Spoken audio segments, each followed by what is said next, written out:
Oh, okay. And, welcome to the Ramblecast. Sorry we're late. Just it happens sometimes. Life happens and shit gets in the way, right? Yes. Right, Nick? Shit gets in the way. Shit gets in the way. Yeah. Well, you said that you were going to be late because Yeah. you had a big shit. So I was You're like, right. okay, well, Oh, fine. If you're going to be late, I didn't even read that part. Yeah.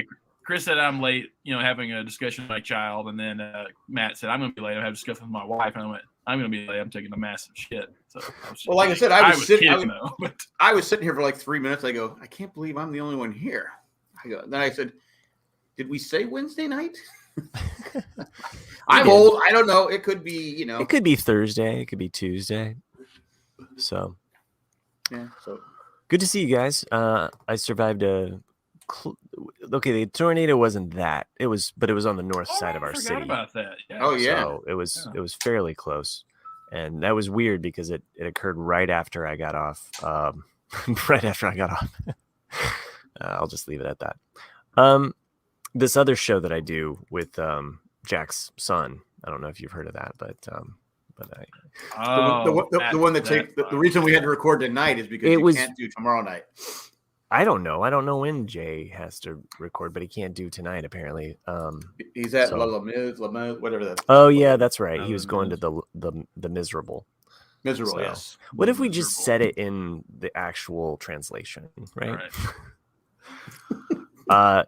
Anyway, after I got off of the show, it was like 11:15, and all of our phones in the house just went off like tornado warning, seek shelter immediately. And so my daughter was already on edge, and so then I was like, great.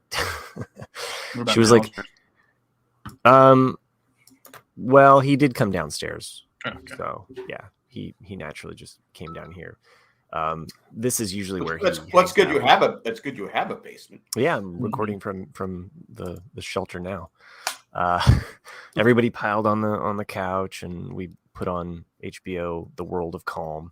So if you've not checked out that series, I would have put on Twister. Right, exactly. My daughter's turned into quite the weather person now after this traumatizing experience. But she was a bit of a cat with her hair kind of puffed out. Like if you touched her, she would have jumped. And but anyway, I think it is funny how something like that can really change. Like I'm not sure how far, like you're saying the weather person, but like I remember, when the Challenger exploded, anything when you're young like that, it's like burned into your memory. You kind of have a different. Because I remember like getting super into NASA. I don't know why, but like right after, I think every kid our age though was super into NASA. But oh my god, sure, yeah. I mean, I was that movie Space Camp.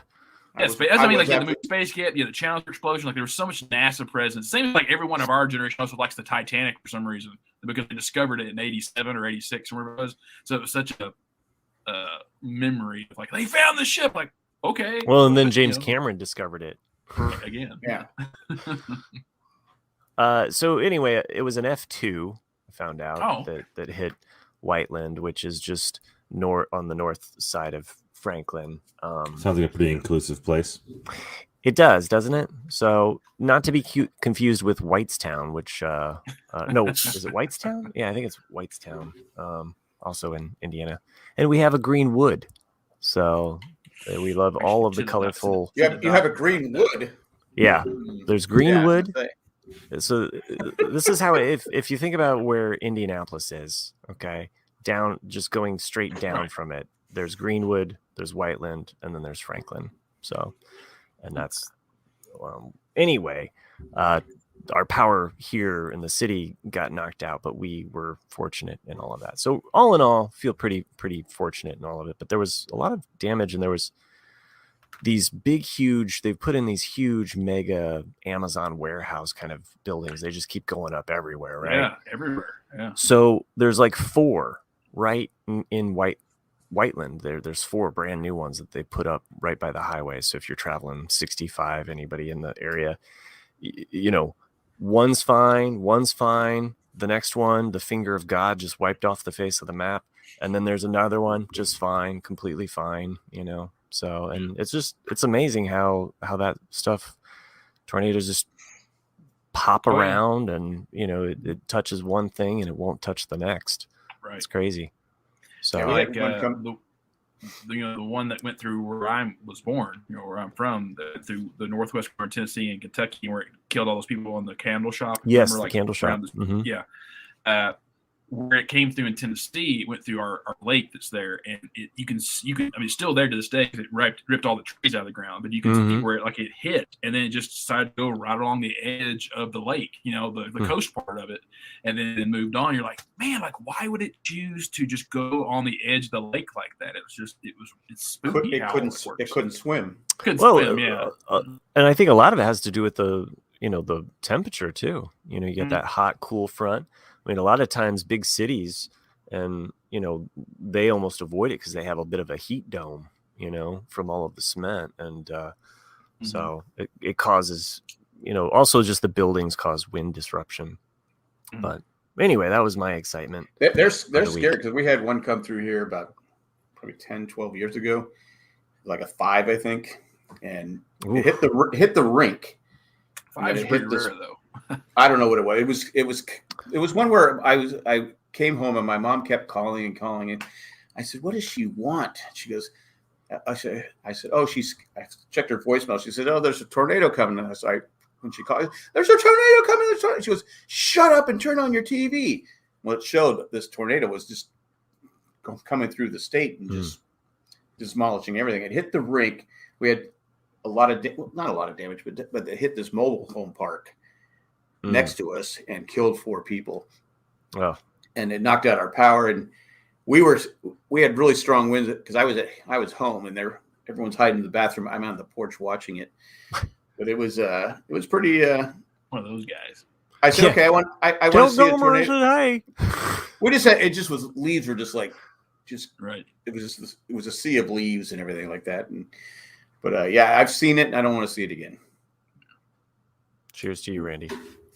So I'm glad you're safe, Matt. Did you get that mud at Whitestown or whatever? No. Weirdest thing about Whiteland, though, is that their football mascot, their high school football team mascot or whatever, is a Native American. And so you can buy a T-shirt that says Whiteland with a Native American face on it. I kid you not. How do you get away with that? It's fucking Indiana. Wow. Yeah. Real keep it classy, Indy. Anyway, for all my Indiana listeners out there, because I know you tune in for me. I know Mike Pence is a big fan of yours. He is a huge. In fact, I spoke to him the other day. I was like, you know what? Stop with this whole thing. Go ahead, just do your testimony, get it done with. He's going to, by the way. You see that? I know. Well, he doesn't have a choice. Yeah. Well, he's going to appeal it, but he's not going to. Well, yeah, he's gonna. Anyway, sorry, I didn't mean to get on that tangent. But tornadoes, they're a thing, and a bunch came through all the way from. I mean, Arkansas and Mississippi. I mean, they got hit pretty bad too. There was, I think, the death toll from the recent tornadoes just kept going up. It was like that's crazy. Yeah. So there's more and more people out there recording video with their cell phones. It's like, get the fuck inside, you idiot. You see that video of that woman who got sucked out of the front door of the building? Yeah. No, I didn't see that Stupid. Yeah. Was she videotaping it? Is that? Yeah. What happened to her? You thought she died? She ended up being okay, but she literally got torn out of the building, and sucked out into the parking lot. Those TikTok clicks, though, man, they're gonna be worth it. It's gonna be worth it. I'm an influencer. $5. You can cash that in as soon as it gets banned. So it's actually I said offer good until it's banned. Expiration date. You know what? Pending. I don't think. Should we talk about TikTok getting banned? I don't think it's gonna pass. Because the bill is really bad. Doesn't. Yeah, it's awful. The bill does not even mention TikTok, and that's the thing. It's really the Patriot Act 2.0. It's really there to give it more control over any kind of application. It's crazy. Which is scary. Yeah, it's not cool, man. And the scary part about it is it's crossing party lines, and I think it's because I Don't we want the parties to get together? I'm about Not on this. I'm about to sound like a fucking libertarian here for a second. I'm a little bit nervous about it. But the idea of suppressing this type of media is what the left and the right want, because they want to keep people fucking stupid. Right. Oh, yeah. You know? Well, to be fair. But there's a lot of scary stuff coming down the pipe. Dude, it's scary as shit. Like, I mean, granted, like the whole security side of TikTok that has to be investigated, and it should be sure.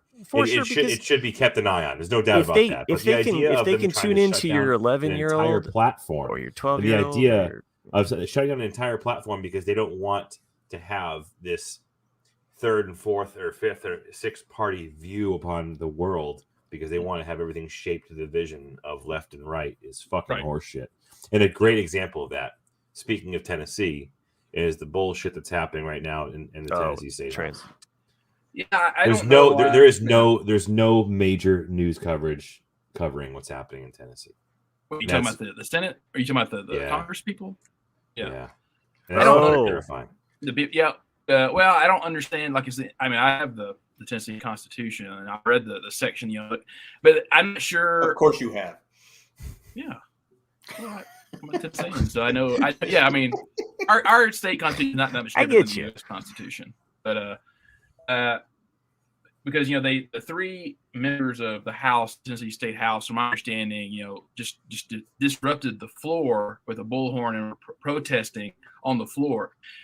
The thing is, though, is that it's one of those where you can read that section of the Constitution as because they're allowed to dissent, but it's I think it was referring to, if the bill on the floor, you're welcome to dissent as much as you want to, but the fact that they just interrupted any proceeding is it's one of those things where it can definitely be argued. I would be interesting to hear how this case or how it all pans out, but I don't know. Yeah. I gotta give credit to the Gen. What the fuck are they? Gen Z?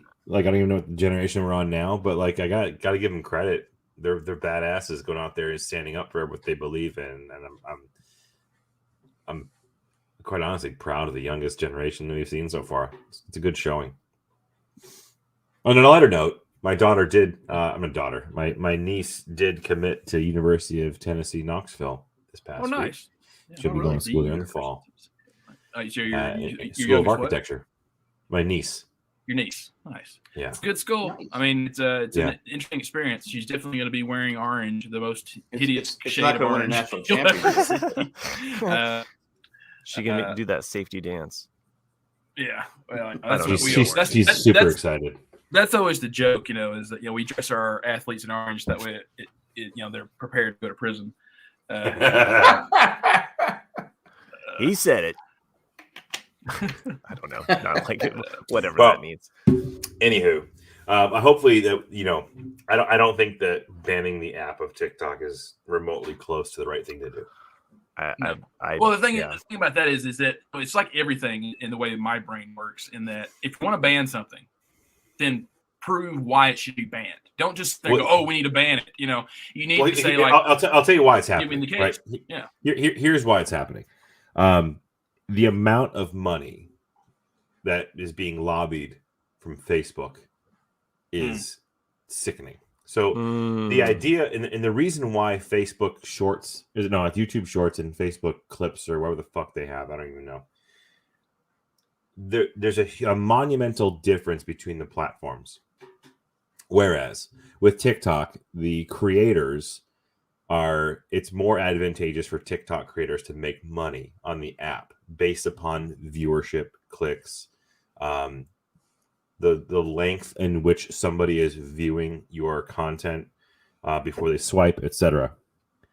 When in comparison to Facebook, they pay out dramatically less money. YouTube pays out dramatically less money to the content creator. So the whole idea of all of these copycat TikToks, whether it's YouTube Shorts or if it's the Instagram part, which is also Facebook and the Facebook whatever,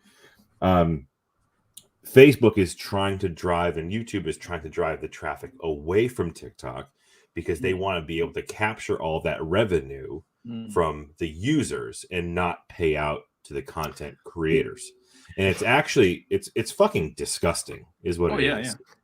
Yeah. And the amount of money when like 6 months ago, 8 months ago, or a year, whenever the robot alien Zuckerberg was in Congress, and Congress was shitting down the necks of fucking Facebook like it was the worst second coming of Satan. They're welcoming the money now. So it's fucking scary. It reminds me, and I mean, this is just a different parallel of a different media and a different time period, but because I just taught the history of comics, it's in my background here. So stick with me on this for a second. But the big two, what we know is the big two, DC and Marvel, right? But the whole hero genre, at some point people got tired of the hero genre in the mid 40s. They're kind of like, okay, been there, done that, what else you got? And so there was a lot more diversification of genres, including crime comics, like ripped from the headlines comics, and you had horror and terror comics. And those really took off because you had a generation that had grew up on comics and were like, hey, I went to war, and I want something gritty, By the way, at this point, like TV hasn't like taken over yet. I mean, it's on the verge, right? And radio's around, but this is just another media outlet of the day. Well, this guy writes this book, Seduction of the Innocent, which is all about the depravity and the horrible things that are in comics that corrupt youths. And this is what's leading to delinquency in minors and like all of these gangs and like rebel, kids that are just running the streets and, basically, this is delinquency. The 40s? This is in the 50s. Oh, so 50s. This is like coming into the 50s. So out of the 40s and into the 50s, we get horror and terror comics. And this guy with the Seduction of the Innocent is basically saying it's these horror comics. Look at how awful these comics are. Oh, by the way, there's rape and, dominatrix, and there's, homosexuality and all of these things that we deem as inappropriate, right? So there's one comic company that's making bank on it at this time, which is EC, Entertaining Comics, which was formerly Educational Comics. Anyway, that's a whole other story. But EC was the main purveyor of Tales of the Crypt, right? That's where Tales of the Crypt comes from. And then there's two other big ones, Vault of Horror, I think. I can't remember the other one. But anyway, these comics were big at the time and they were making a lot of money, and they came before Congress and had a whole, rigmarole about like, okay, this is horrible. And how do you stand here accused, basically. And out of that, the comic companies came up with the Comic Code of Authority. Okay. So moving forward from 1954 onward, you had this stamp of approval that said, this is morality, we approve, right?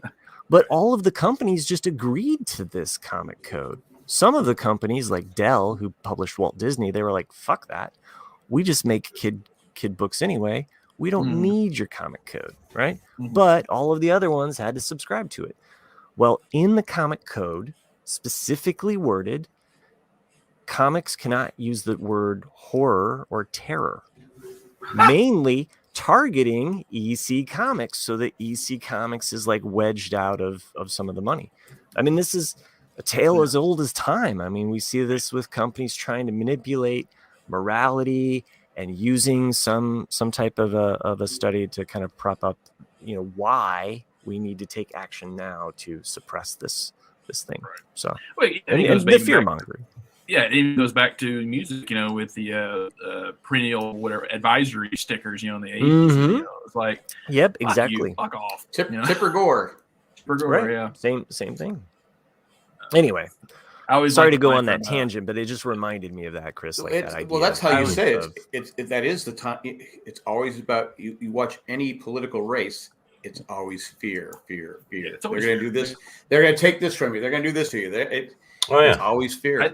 I think that's why Dazed Confused it's a good movie. Like, there's a lot of good little sequences in that movie. And I like that because they're trying to get Pink, the main actor, to sign this "I will not do drugs," in school, and it kind of gets forgotten about, in some of the movie. But I like that, Matthew McConaughey, towards the end of the movie, is like, the older you get, the more things you're gonna try to get you to do. You just got to keep living, man. And then the what was the other line? Oh yeah, I think some people are just afraid we're having too good of a good time or whatever. It's like, shut up.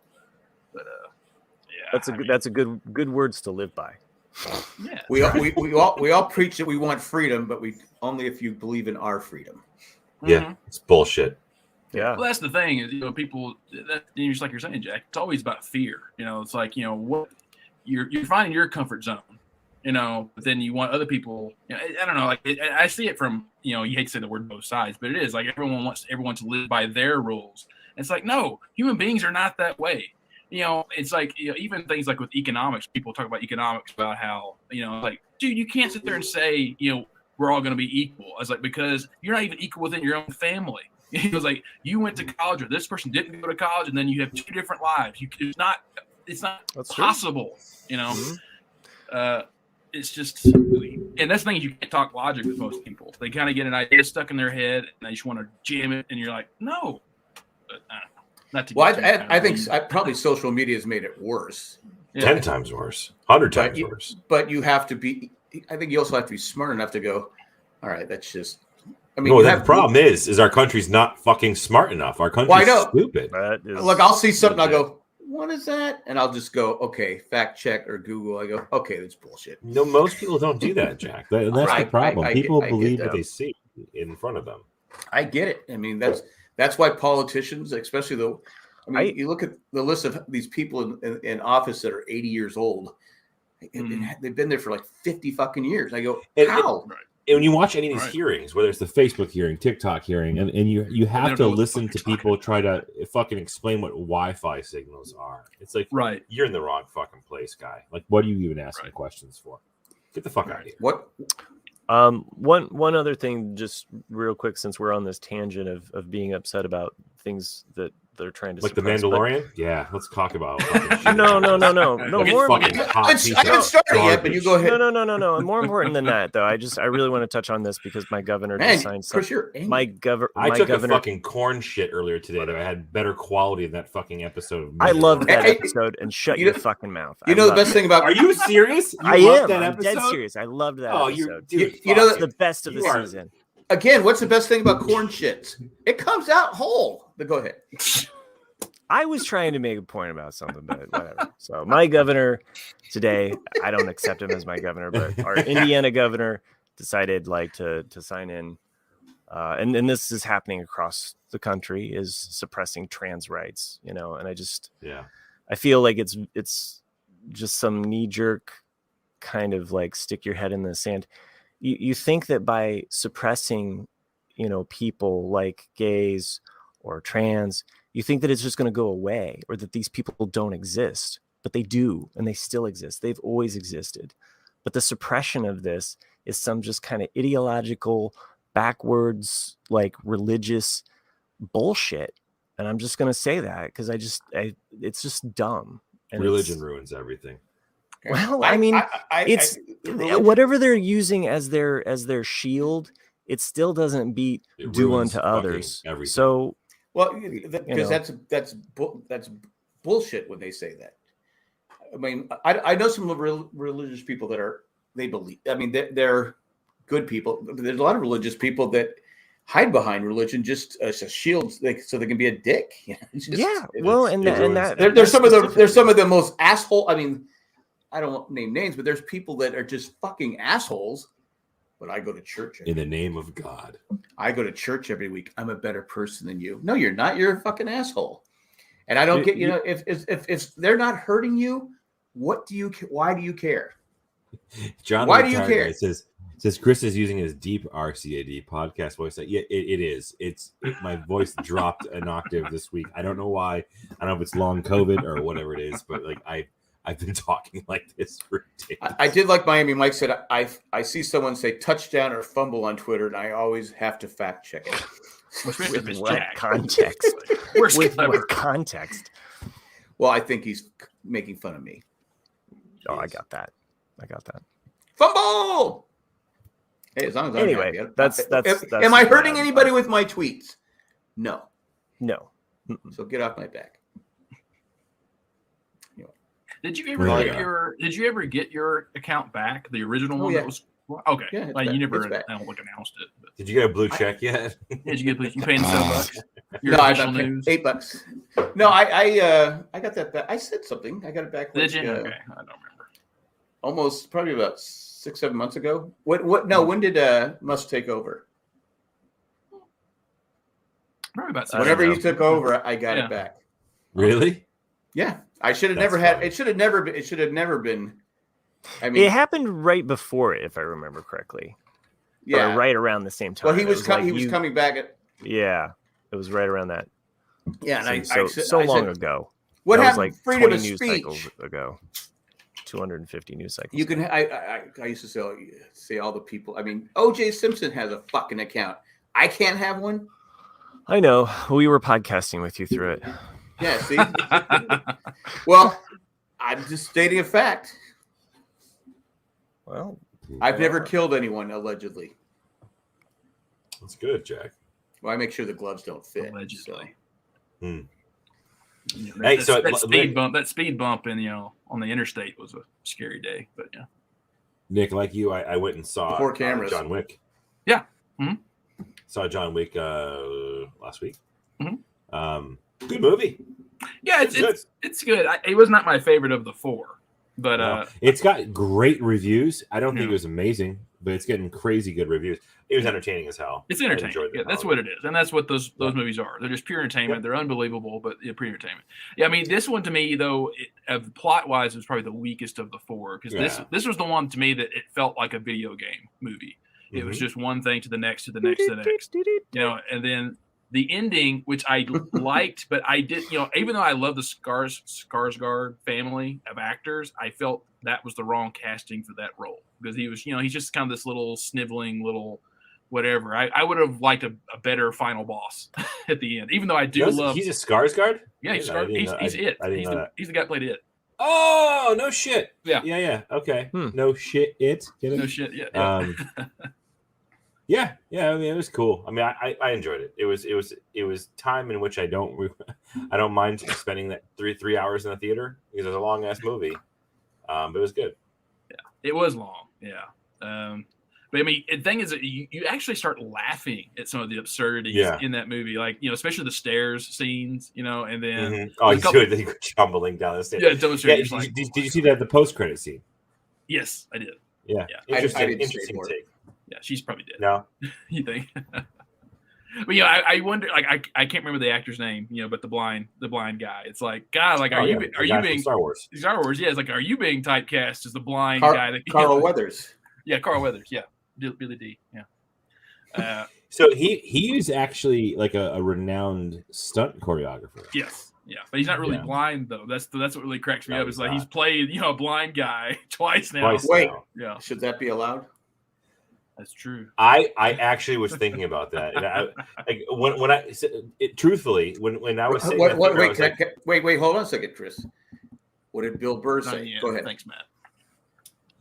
What? No, Matt Treese said his name. Oh, okay. All right. Donnie Yen. Yeah. So I was thinking about that. Like I actually didn't know. Like so, seeing this is the second thing I've seen him in, but he's been in a few different things. But recently, like it was the from Star Wars to this. I was like, wait a minute, is he actually blind? And I'm like, if he's not, is that cool? should they have done that? Like it's called acting. Yeah. But I mean, it's called acting. There's certain things. Okay, yeah, there's a line. Like I watch the old westerns, and you have white guys playing Mexicans and all this different Indians and all this different stuff. Okay, that's Devil's wrong. Advocate. Devil's Advocate, yeah. Mike. That's something hard, Mike. I feel like all of us are on 4 different conversations today. Well, we're listening to Jack, but then Mike posed a trivia question, so our eyes immediately went to okay. Yeah. But before we go on with 6 more conversations, wait, that's right. No, let's take a commercial break. Good idea.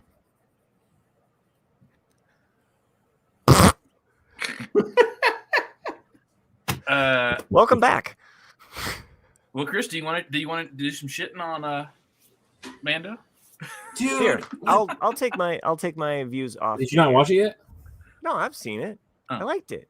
Oh, fucking, of course you did. Why? You guys? He's on a podcast. Several ones that I didn't. I've never heard you criticize this show or any Star Wars. I've criticized the last several episodes. But dude, this episode, in my very humble opinion, that's fine. Like, honest to God, watching this episode made me feel like what they were doing was prepping for like a video game that I hope is never fucking made in the future for the Mandalorian. They just needed to have like a shit side quest for. Like, that's what this episode was. Like, it's a buddy cop episode. It was you a detective. legitimately Yeah, did not, it was a detective did not need episode. But it's the third to last episode. You didn't need fucking 45 minutes of bullshit for an excuse to put Lizzo, Jack Black, and fucking Doc Brown on the screen. I liked all of their side quests. I liked all of the investigation. It was fun, and then I was along. It was an episode of Clone Wars, and that's not what this show is. It has always been an episode of Clone Wars. No, and you've just realizing it now. No way. Yes. No, absolutely not. It's always been Clone Wars. 45 minutes of this episode had absolutely nothing to do with the overall arcing of the story for Mandalorian. Yeah, I did. It was complete shit. And on top of that, the last 4 minutes is what the entire episode culminated with, and it was the most underwhelming fucking shit fight between two big bosses I've ever seen. That fight sucked. The episode overall was a hot, steaming pile of shit, and I was disappointed with corn in it. With corn in this episode. Yeah, with corn. Absolutely fucking disappointed. Night and day difference, because I felt like this entire season has been on weak sauce, and that with this episode, certain things start to kind of like culminate, and it actually pulled back certain events from episode 2, which was my maybe second favorite episode this season, and connected those things together in a unique way that it had a huge opportunity to tie into the whole also unnecessary IG-88 fucking storyline that they decided to pull out of their asses and throw onto a goddamn script. It would have been cool. They had the opportunity to tie it to if this, he was talking to the Ugnaughts, Yeah, the Ugnaughts. I'm sorry. That was neat. Ugnaughts, best part of the episode. Yeah, it's true. No doubt. I agree. I love the Ugnaughts. I loved I loved the droid bar. I loved the fact that we had. You did? I loved the fact that we had Katie. Come on, Matt. You love the droid bar? Yeah, I did. Honestly, I was walking. I'm like, they made a fucking droid bar. You know what? I would have said, I don't serve your kind here. I don't serve your kind here.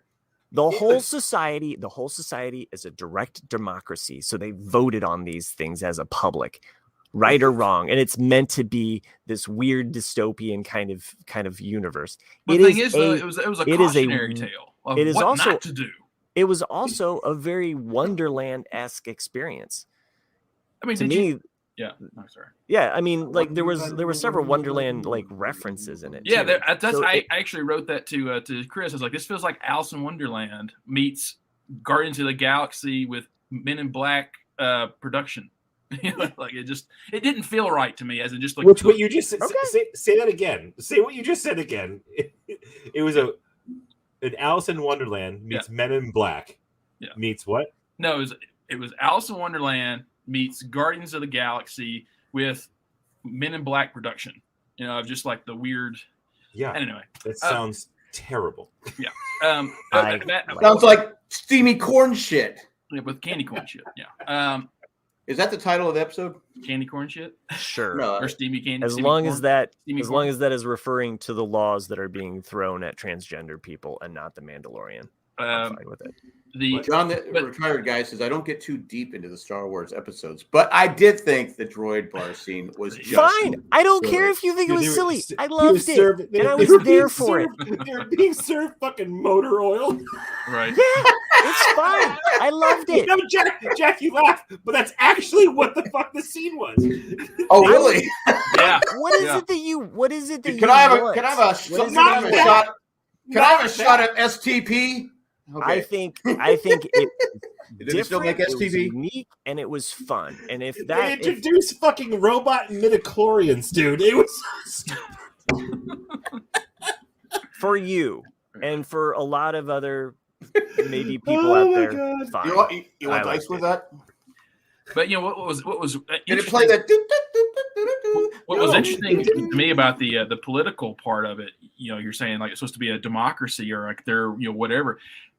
That shocked the hell out of me, and that like as soon as they enter the orbit, they take control of the ship. I'm like, well, okay, that's the first time we've seen that. If you could do that, why can't the Empires go, oh, I'm going to take the Millennium Falcon over now. Let's just bring it in the dock.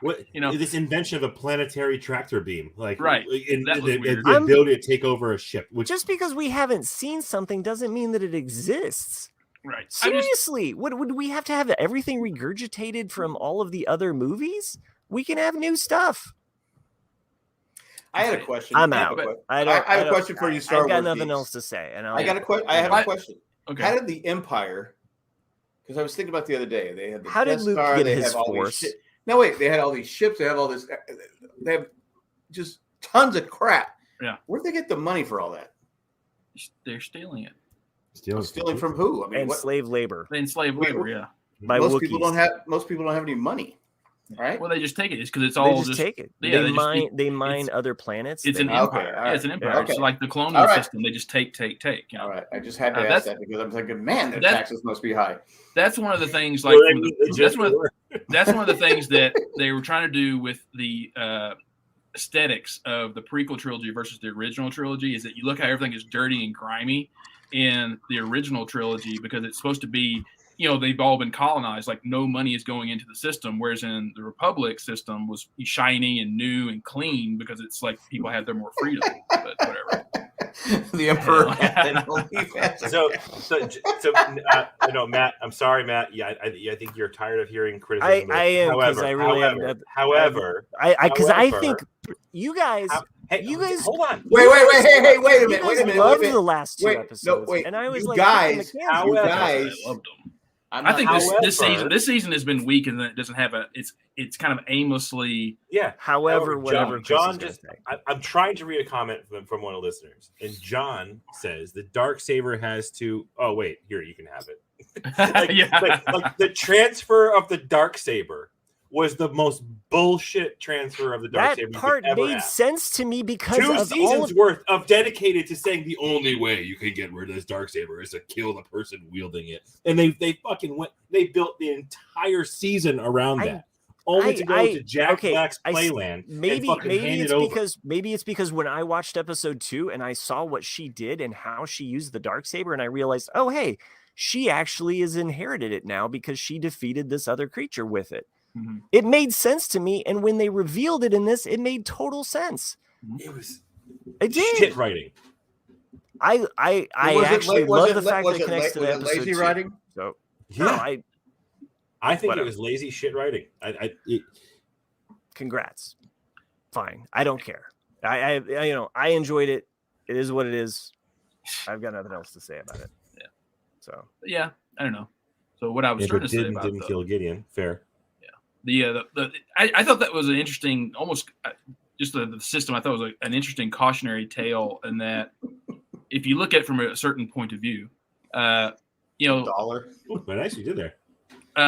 Like you look at like I'm saying, like how they go into the planet and then they take over their ship, and then when they get there, they just want to do what their own thing is.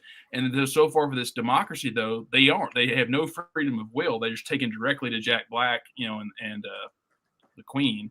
And then you look also at they're talking about how the planet has become dependent on droid labor, and so it to me it was an interesting take of not really democracy, but really I don't know what to call it, but it's not really a democracy, but yet they were calling it. I got to agree with Nick here because he read the Tennessee Constitution.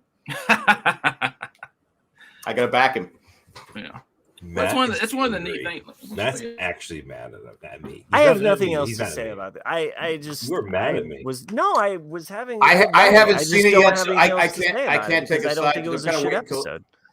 And I think that the whole plot of the Darksaber was laid out. It made sense. So I don't know. I have nothing else to say about it. Okay. All right. So back to me reading the Constitution. I don't know if Tennessee still does this or not. Read the Constitution because it's probably more interesting than me being pissed off. No, I don't know if the state still issues them or not, but they used to send these when you're young. It's the Tennessee Blue Book, and it tells like the history of the state of Tennessee as well as like who your representative is, and it's the Constitution of the United States as well as the state. So like it kind of, if you want to read it, it's really interesting.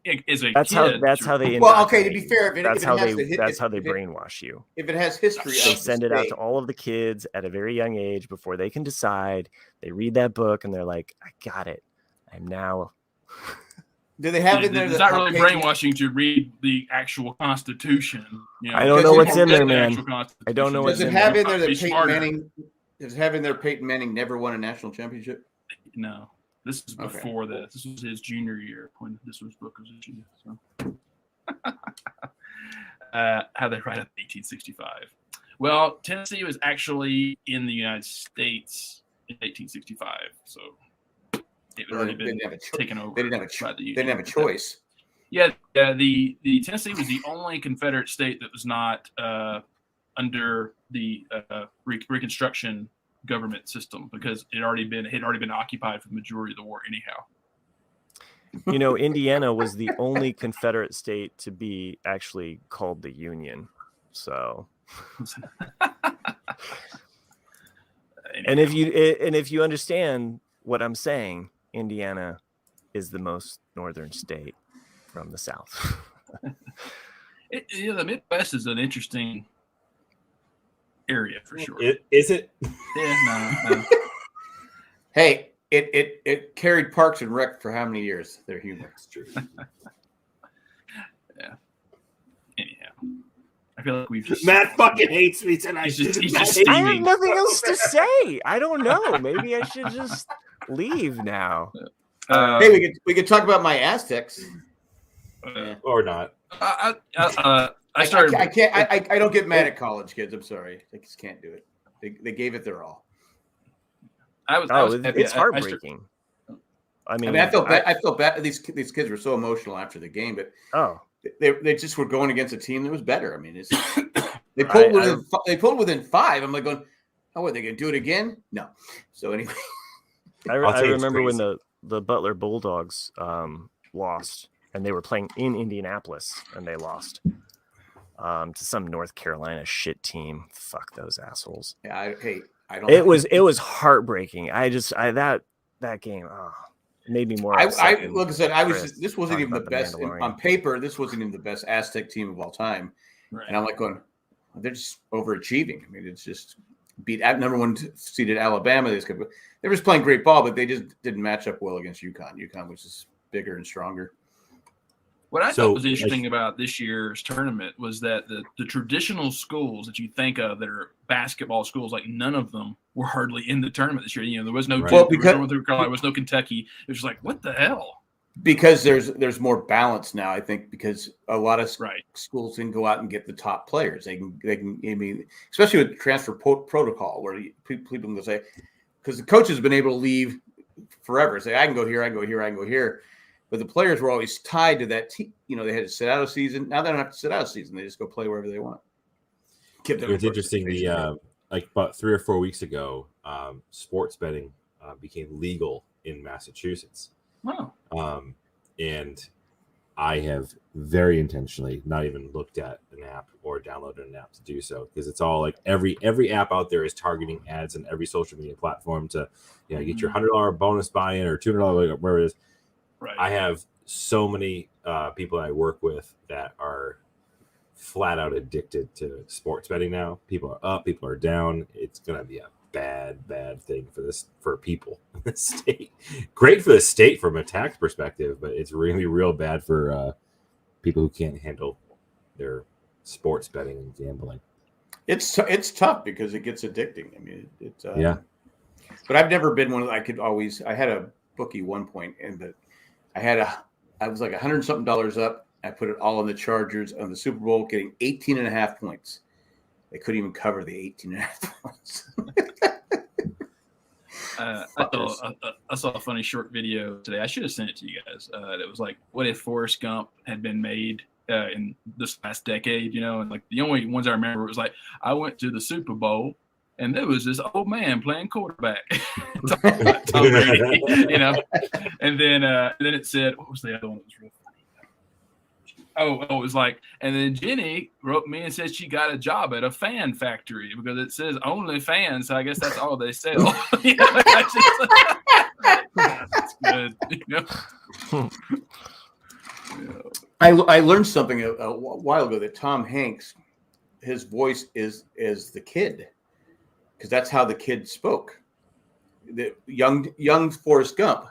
That's how he spoke. Because they kept saying, "How are we gonna get this kid to talk like you?" He goes, "How about if I talk like him?"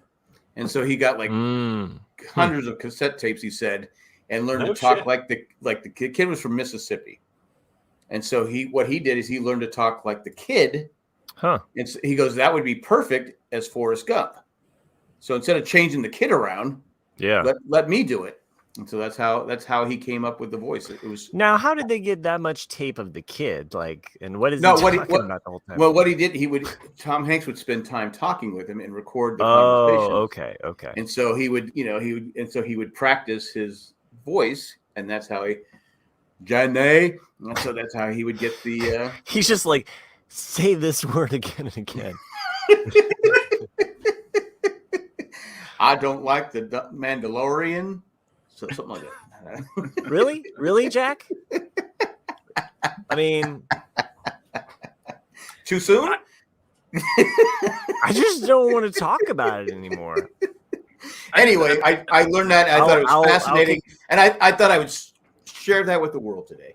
That was great. A+. That's all I got. I'm out. What? We all work on at least I'm sure you guys a half an hour's worth of material before we come to the show. Everybody got their notes, right? I just wing it. Shit. Anyway, so I started rewatching.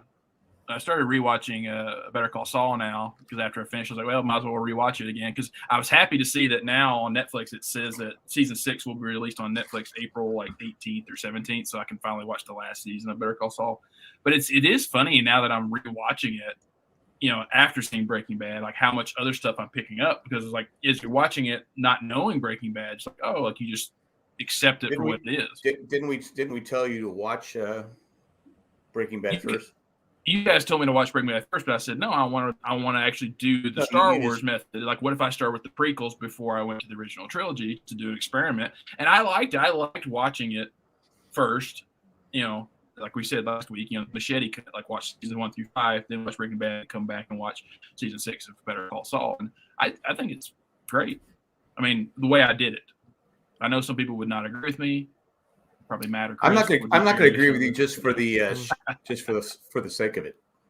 Yeah, cool. I'm sure Chris doesn't agree with you, but I'm going to take the non-agreement point. You're taking the Dick approach of just like whatever you say. Exactly. I'm gonna take the opposite side. Your take is a steamy pile of corn shit. Exactly. And you're entitled to it.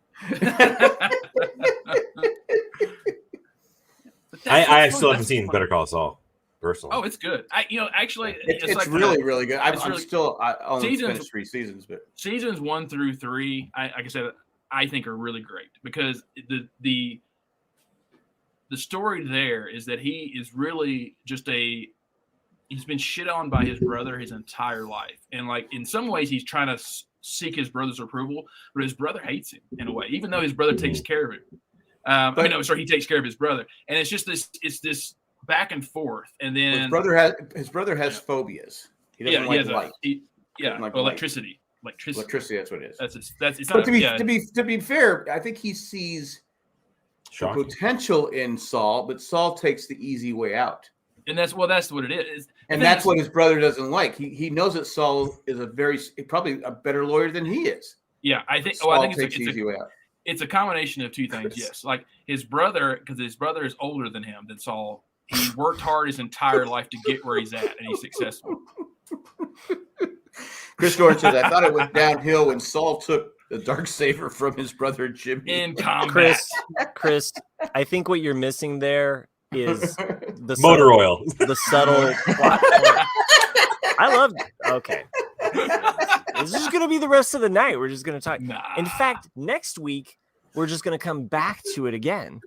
So, You know what? I got a different episode by then. I'm going to catch up on it so I can talk about it. Yeah, sure. You catch up on it, except skip the corn shit episode. Apparently, they did. recommend. Speaking of weird corn shit, they did prove that Grogu is a whore for food once again. Yeah, just leaps into her arms. Quit spoiling Jack. John the retired guy says, I heard Frankenstein had a phobia about electricity. Why did Grogu get knighted? He didn't do anything. Like, what the He's hell? cute as fuck. He is cute as fuck, but like, he didn't deserve a knight. They want to sell more merchandise. You new to Star Wars? You don't know what he did for Lizzo. Yeah, in the behind the camera scenes. Okay, you saw him using the Force. You know what's up, mm-hmm. and that's gonna pay off, just like this has paid off. Shit, what was I saying? But yeah, like I'm fucking disappointed in Jack Black. I love that. We're never gonna get past this, so I guess we can just call it. He hasn't worked in a while, right? I know. No, he's been doing the Jumanji movies. And also, exactly. If you reach a certain point of money, yeah. He did King Kong. That's like 2005. I know, but where's Jack Black been? He did the School of Rock and then disappeared. What have you done? It's true, Jack. Yeah. Hey, I mean, I'm saying 200 if episodes Jack of Black, RCAD, Jack Black makes his money. He makes his money, and he's like, "I'm good. I can just make doodly doo music." What do you think I'm doing? What do you think I'm doing with the money I'm making on this podcast? Not doodly doo music. I don't. Well, I'm not musical. Nick's I don't have not. music. So, and I'm not producing. So, all you're coming up with is the scary mask pictures behind you. You look like that is a bit scary one.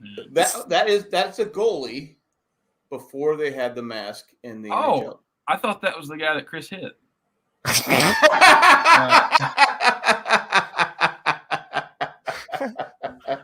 That's why they went to the mask. You're giving some credit on that one, dude. Thank you. I was thinking it looked like somebody from Dick Tracy. Right. Randy's saying Jack is making big bucks babysitting. All of that 401k plan with those kids. I'm probably going to be 401 kids. That's the IRS is probably going to come after me because I think I'm making like $2,000 a month doing this. So it's actually I figured out that it's costing me probably $2,000 a month. Fucking baby food's expensive. Jesus, the formula. Yeah. Oh my God! Well, groceries in general are expensive. It's about to go up even more. There's no inflation. I know this is gonna be your typical old man, yelling at the wind moment. Old man, take a look. When I walk in, it's like it's $4 plus for one tube of Pringles. Yeah, that's what? Nuts. Yeah, everything. Well, like a bag of Ruffles, they say family size. What, a family of one? Yeah, it's a bag. Family of party size too. Yeah, party size. Yeah. It's become. Randy said, "Just feed them." Those become the regular bags now, like the big ones. Yeah. Yeah, you go and they've gone up. Yeah, it's like $5.99 for. I go for what? Mm-hmm. So I try and buy because we go to Wegmans. I'll buy the Wegman chips. Well, yeah, a 12 pack of soda is $7.99. No shit. For 12 pack, yeah. For 12 pack. You're right. Yeah, mm-hmm. And I mean, I always look, at either grocery or Walmart, because sometimes they'll do like, three. If you buy three, it's $5 a pack or $4 a pack. So like I'll do that, just stock up. But it's just like it's just nuts. It's about to go up even more because now that Saudi Arabia announced that they're cutting 500 million gallons a day now, like what are the droids going to drink? Good with Jack. What will they? Yeah. So inflation's going to continue to go up. Yeah, it's I hate going to the grocery store. It's the worst. I go, fuck, how much for this? I'm not, I go through the whole store going, are you fucking kidding me? Are you fucking kidding me? And people just look at me because, I'm an old man. So I remember when we had ration stamps. Anyway. Mm-hmm. Government issued cheese. Yeah, government issued cheese. Matt Foley. Oh, shit. What else was I going to say? Back in World War II, they had those gas stamps and something like that. Mm-hmm. Yeah. Droid oil is 20 credits now. You don't even want to know what death sticks are. Death sticks. Death sticks. And even candy bars are more expensive. Just you look at the price, you go, "What the fuck?" Mm-hmm. It's ridiculous. Anyway, I don't know. I don't know. Don't mess with Texas. Bad Batch was pretty good though, Matt. What'd you think of that? What? Bad Batch? Bad Batch. Bad Batch? The Bad Batch is a cartoon, Star Wars cartoon, and it was a two-parter. I had the first part last week, and then the second part was this week, and it was. Did you watch it? They was both released last week. Both oh, really? parts released. Well, yeah. Mm-hmm. Okay, was there one today released? You gave yourself an artificial wait.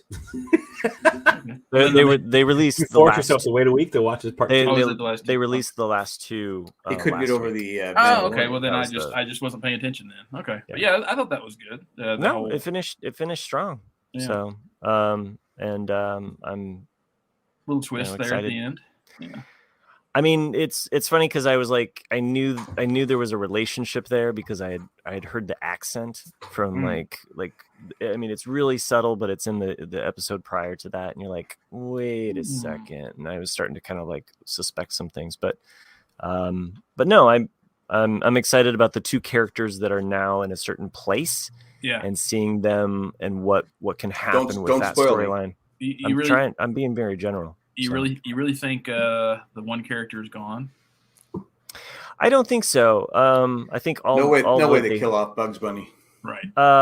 I mean, it really did kind of pack a punch though. So it'd be interesting, like if we come back and we still don't know for 5 episodes or something like that, what has happened. So that they kind of leave us. But again. A lot of fans dissed the tsunami episode this season, and I actually really loved that whole episode. Chris, what say you? So because it was something that was standalone and it didn't deal with like we always got to fight the Empire, we're always fighting this stuff.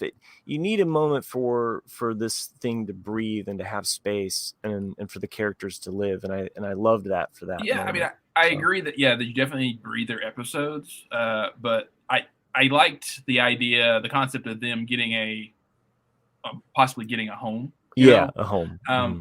But some of it, I'm always on the fence when it comes to, how many Clone Wars episodes do we get where it's there's a planet of these really rural species and we have to save them, It's like, and so sometimes I'm kind of like, But they weren't really like needing to. I mean, they had to. I'm just but saying there was the threat wasn't there. It was a natural kind of disaster, which felt actually, if anything, more real than fighting the Empire or some other bad guy or some other monster that we've never seen before. Right.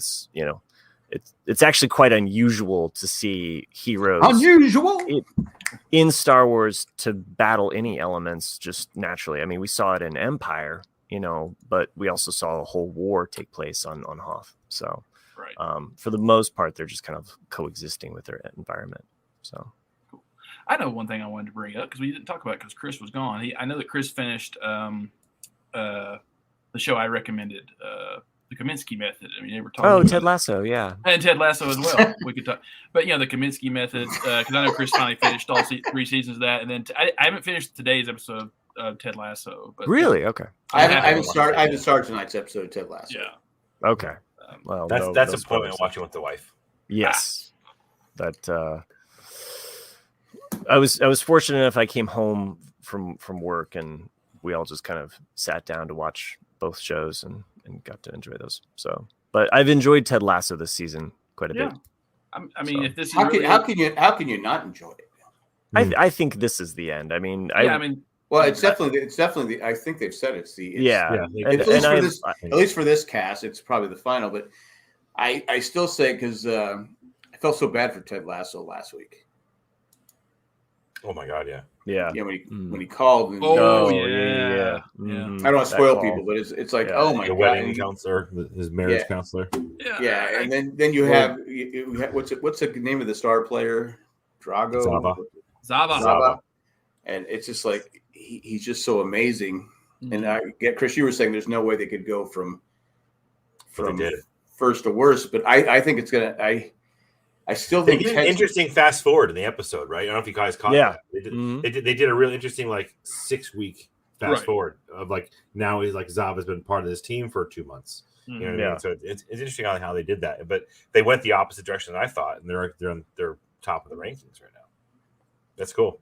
Yeah, and I like he's still about himself, but I like how Jamie is going to work with Poopeh. It's lit a fire, which is cool. So we can see those characters grow. So if you guys fuck off, I don't know, have followed Premier League football or football, my gosh, I'm American, Premier League soccer, or MLS soccer over the last couple of years ago, Zlatan Ibrahimovic, who's a soccer player. So he used to play for Manchester United. He played for a couple of teams. He came over to MLS and played for LA Galaxy for a bit.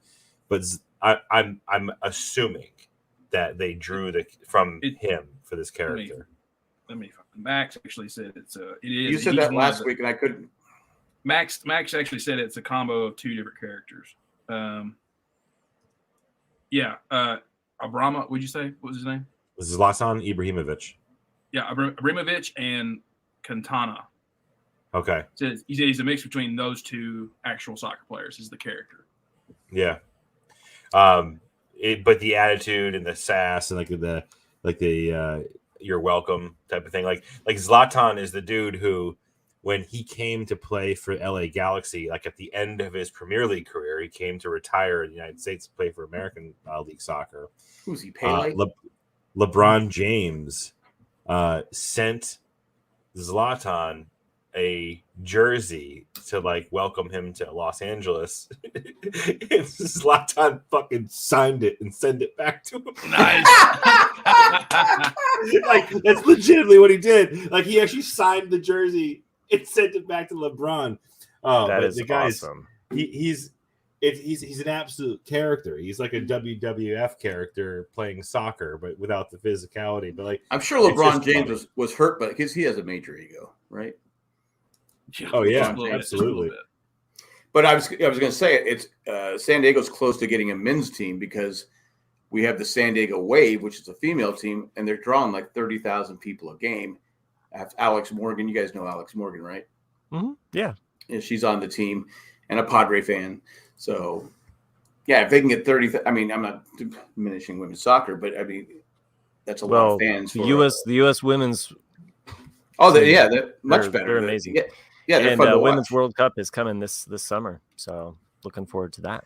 It's more actually. I enjoy watching the Women's World Cup more than the Men's World Cup. If that makes it's why I enjoy watching women wrestle more than men. I'm not trying. Are you talking about? Are we going back to the oil thing with the droids? No, the wrestling. Oh, yeah, wrestling. WWE oiled up wrestling. Yeah. Oil up. That used to be a thing, oil wrestling. Yeah. Mud wrestling, oil wrestling. It's all there. Anyway, I'm hoping San Diego gets a professional soccer team. Oh, it would be nice. I think it would succeed too. In San Diego, well, a good place right to have next, it. That's what I mean. You would think. That's what I mean. Yeah, you have people that would come up to watch, and then, they're right along the Mexican. It wouldn't work in Indiana. No. San Diego soccer is back in the indoor soccer. Won 11 championships in 12 years. More than the Patriots ever won. I don't think soccer would work in Boston either. Because people like to fight in Boston, and too many people flopping on the ground. Just be rugby in soccer. Well, I'm sure Chris would hit someone in the stands in a soccer game and mess him, and the guy would go, "Ah!" Yellow card, red card. The guy would be like, "Ah." Read Miami Mike's quotes here.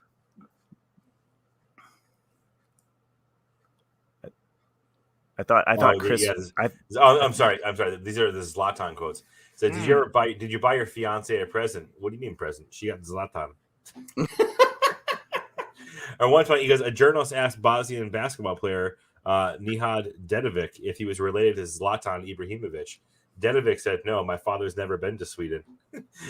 Zlatan replied, "But my father has been to Bosnia."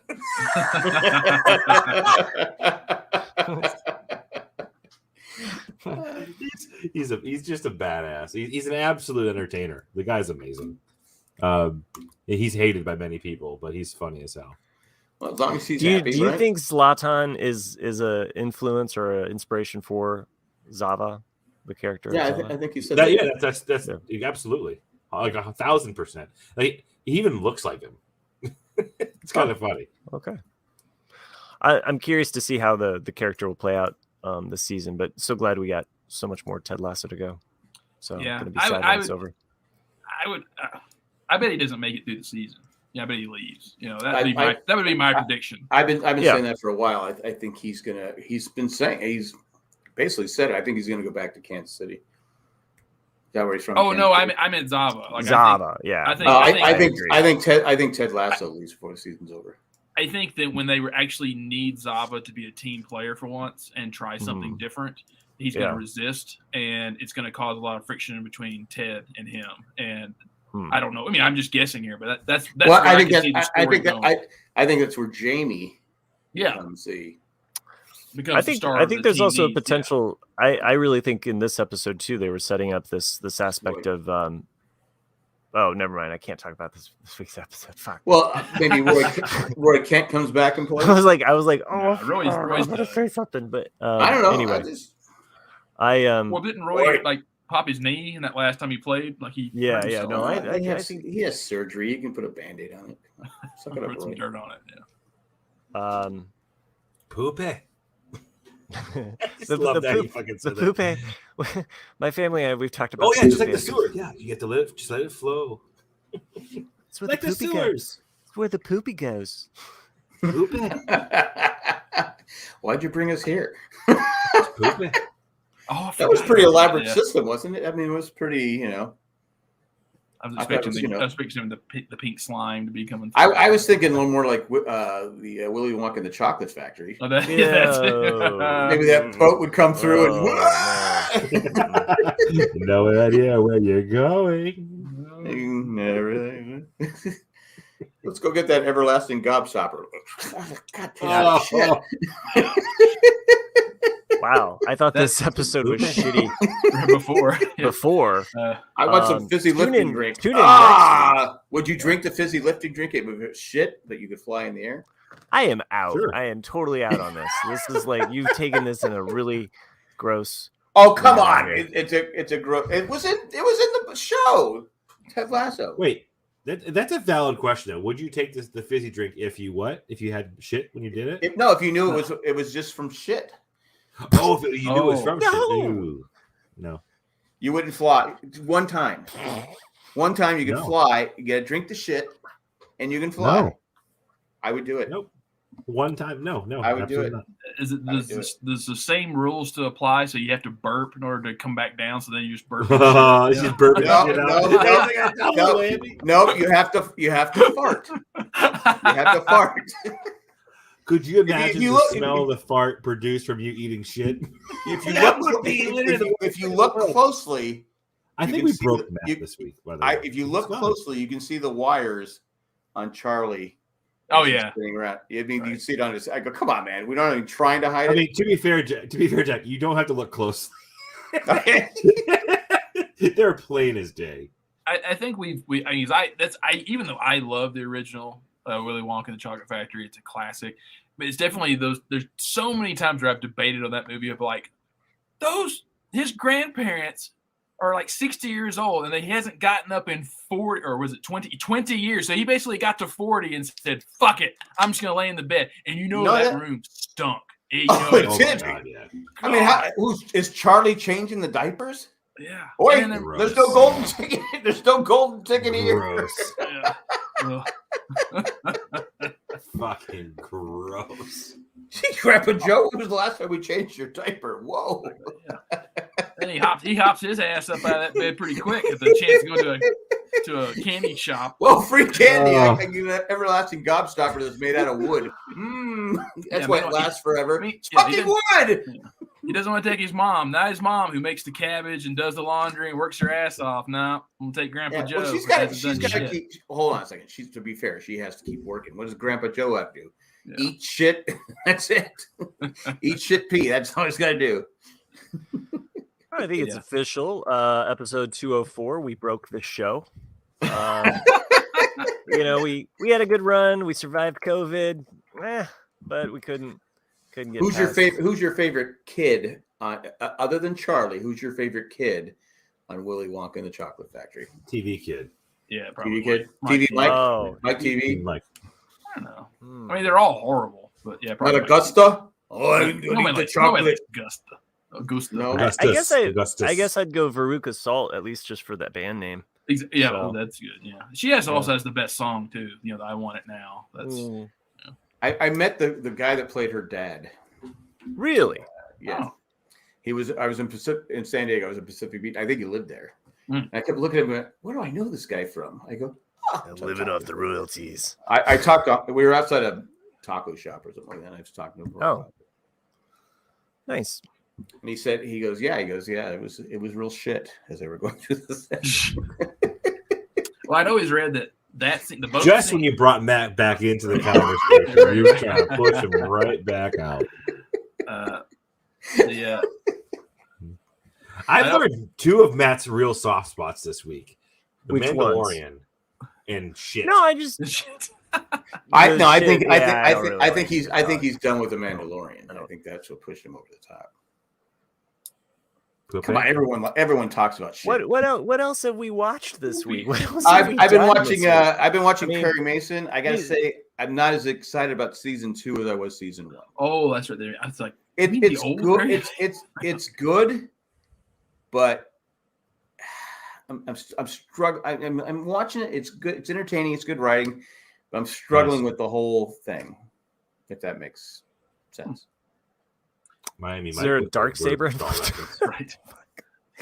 I read an interesting piece of trivia that I didn't know Matt and Chris might, and maybe even Jack. Like I always liked the 1985 movie Clue. Oh yeah. Sure. Love that movie. Jack would not like this then.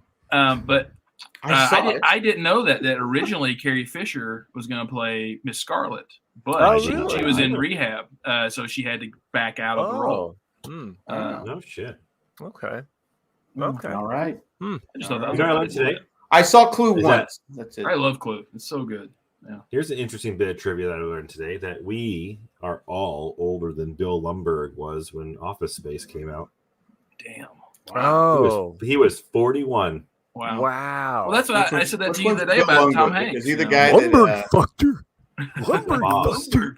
Yeah, Peter. I'm going to have to ask you to come in on Saturday. Right. Well, that's what I said. I got a big fuck you from Chris about Tom Hanks. It's like, man, we're older than Tom Hanks now in fucking Saving Private Ryan. It's like, damn, fuck you. That made me depressed. Yeah, it is weird when people post that. They say, when they show a show that was, we watched as a kid, and then they say, okay, those guys are now 60, and you go, right? Fuck, I'm old. I constantly in my history class had to keep talking about things that happened in the 80s and 90s that I lived through. Right. And it was weird because it was like, okay, you guys weren't even alive, wait at all. So I'm just having to Even better, the dad from Family Matters was 36 during that show from Miami. The cop from Die Hard? Yeah. He was young. And now he's in those commercials as the dad guy. Yeah. Dad from. Wow. That's wild. Oh, by the way, Matt, you'll be happy to know Cindy finally said, hey, fuck it. Because she was watching all these shows on Hulu. Suddenly it became no commercial. We're commercials. Oh, nice. I was watching an episode of MASH. I go, wait, where are the fucking commercials? And Cindy goes, oh, I forgot to tell you. I couldn't take it anymore. I go, oh, now that I'm almost done with MASH. I couldn't take it anymore. Did you tell her that I offered to pay? I did. I told her that. She goes, Matt's not paying for us not to have commercials. We're just not going. It's not like I'm Rockefeller over here. I just take it out of my Patron money. Like, just have. She said no. We're not taking Matt's money. He earns it. He defends the Mandalorian. There's no way we're taking Matt's money. I don't look. I will call. That would be a real shitty thing to do. I will call bullshit on aspects of all of these other episodes. This episode was just fun to me, and I enjoyed it. But there is. Wait, are you still talking about Mandalorian again? Yeah. Don't even fucking get me started. I haven't said a word about it. 5 days a week. Matt Tree said I'm a few weeks away from outliving Martin Luther King. I don't know. Wow. Holy shit! He was in his 40s though when he died too. I've already done it. Yeah, I mean, it's like that's when I know I said that when I turned 40, and when actually a month after I turned 40, I was like, okay, I've lived longer now than John Lennon. Like it was just that was so. You know, you know, going to sports, you see, you know, the sons of somebody. You know, I remember watching King Griffey Sr. play baseball. Mm-hmm. So when his son came, this dude's been retired for like 10 years, and I go, okay, I saw his dad, I saw King Griffey Jr., and he's been at a baseball for what, at least 10 years, maybe longer. I go, fuck, how old am I? Right. Yeah, there's a clip I saw the other day. It was I don't know who the basketball player was, but it was somebody's playing against LeBron James in his first game against LeBron James, and he walked up to LeBron, and it was like his first NBA game. He goes, "Hey, my dad played against you." Yeah, but so that's weird for LeBron, no question. But like I've always thought of LeBron as the fucking 18-year-old kid from high school playing in the NBA, right? Because that's what it was like when he came. Like that was 20 years ago. Yeah, we were in college. Yeah, and it was a big deal. Like, the first like 18-year-old kids go directly to the NBA, and then like, I always think of him as a young guy because he's younger than us, but he's old as fuck, compared to all the right, crazy. Some of us just don't compare ourselves to ages of others. We just live our lives, never thinking about the fact that how can George Harrison was whatever age he was. I mean, that dude, come on. Like, you can't, I don't know. To me, that's like George Harrison. Well, I'm not going to compare myself to George. Yeah, that's so weird. Because, like, to me, I every time I think of George, Ringo, especially, because, George was 26 years old when the Beatles broke up. Yeah. And then 26. Like, you have the rest of your fucking life. Right. What am I going to do now? Most of us are just like, what am I going to do? I'm out of college. Money spent. I see no future. Right. Fuck inflation. Anyway. I was quoting the Beatles. Yeah. Yeah, like I actually saw it was pretty neat. I had to be a few years after John had died, but it was a video of Paul listening to "Beautiful Boy," and you could see him start to whelp up listening to it because I knew that Paul had said that's one of his very favorite John songs, but but like it was just like he probably hadn't listened to it in a while, and then someone was it's just like it's like because he's thinking of John and just what could have been. It's a really sweet song too, just to even think about if you have a son or what have you. I watched an old interview of on YouTube with Pete Best on David Letterman. And it was kind of awkward because it was probably the wrong setting. They were laughing at things that they shouldn't have been laughing at, but it was you sit there and listen to you go, and I always go, when I think of Pete Best, I go, God damn! I mean, how do you go on from that? I mean, you have to have right. Sadly, he's the only Beatle that I've ever seen. You saw him in concert? I did. He came. Nice. He came to Fountain Square back in like 2002 or 2003 maybe, 2, something like that. He came through and played with a band. So the worst part was he went to the office of what was the manager's name of the Beatles? Oh, Brian Epstein. Oh yeah, Brian Epstein. He went in there and he got fired, and the other 3 Beatles, never said anything to him. Yeah, well, he just wasn't the right. Yeah, but they never said anything to him again. And there was times that he was in another band opening up for the Beatles. They would they'd walk right by him without saying anything. I go, damn. And they grew up together. Yeah, that's cool. They all grew. That's cool. He knew Ringo. He knew all these guys, and it's just like.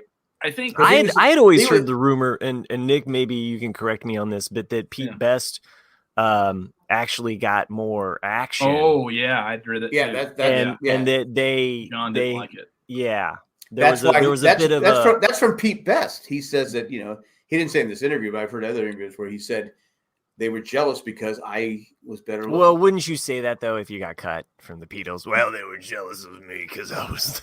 Well, I remember. I think Paul said in '96 or '97, he was the one thing he was happy about the anthology series being released is that Pete got paid a lot of money. Yes, he did. So it was like, it was the longest payday ever to get to the payday. That's how he could tour and I could see him. Yeah. But still, you're Pete Best. You were part of the Beatles just a month before they took off. Hey, Paul, let's month steal before they all took of off, they said- Clarence's ideas. Do you like, remember the like Eddie Murphy SNL? Yeah, I Hey, remember Paul, that, yeah. let's steal Clarence's ideas. I remember that. Yeah. This is one of my. I guess fame is not everything in money, but it's just like, God, the Beatles will always be remembered.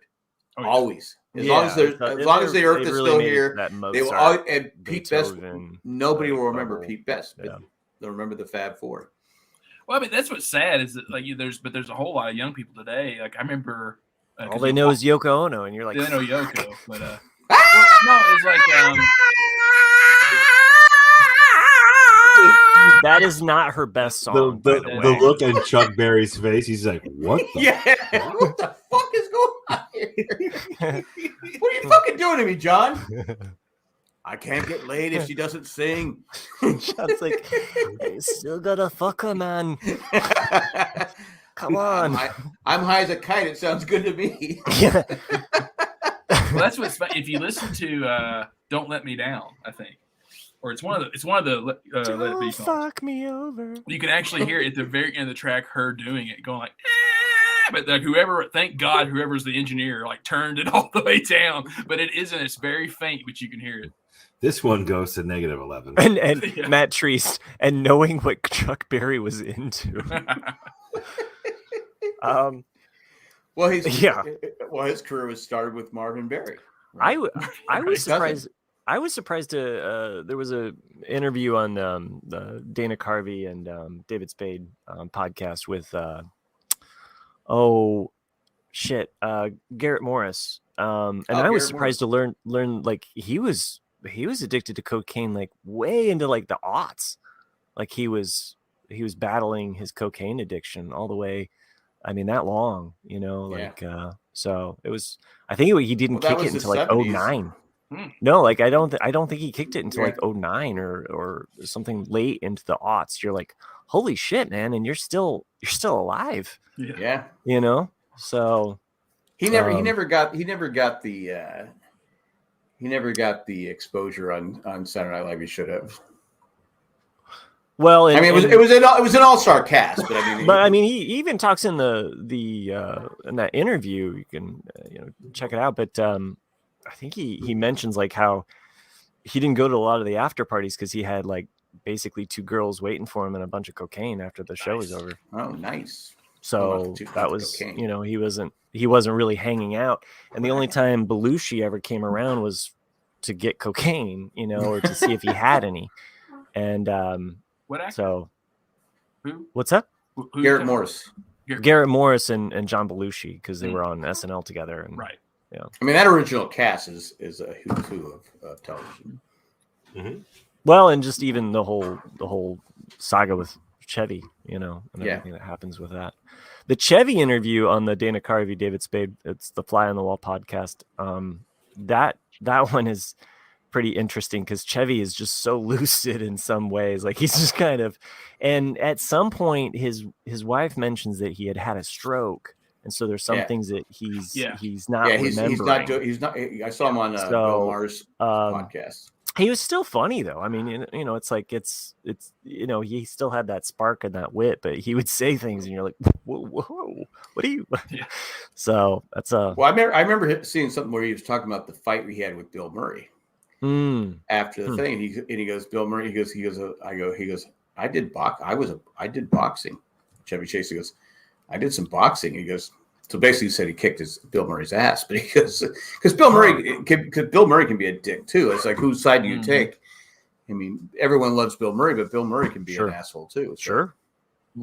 There's definitely mixed fan experiences with both. I mean, I love Chevy Chase. I know he can be a dick, but it's different. Like it's like all the Star Wars actors I've met at conventions. Like the only one I never liked was Peter Mayhew. All the other ones just and like everyone who who actually knows Peter Mayhew said that like he's like one of the best guys, but like both experiences I was around, and I guess it's just because he's English or something, but he was just and he knew you were from Tennessee. Yeah, exactly. Yeah, I've never read the Tennessee Constitution, but when he listened to what you're saying, but he was, I don't know if it's just like maybe it's proper English people do. Everything you say, he's like, yep.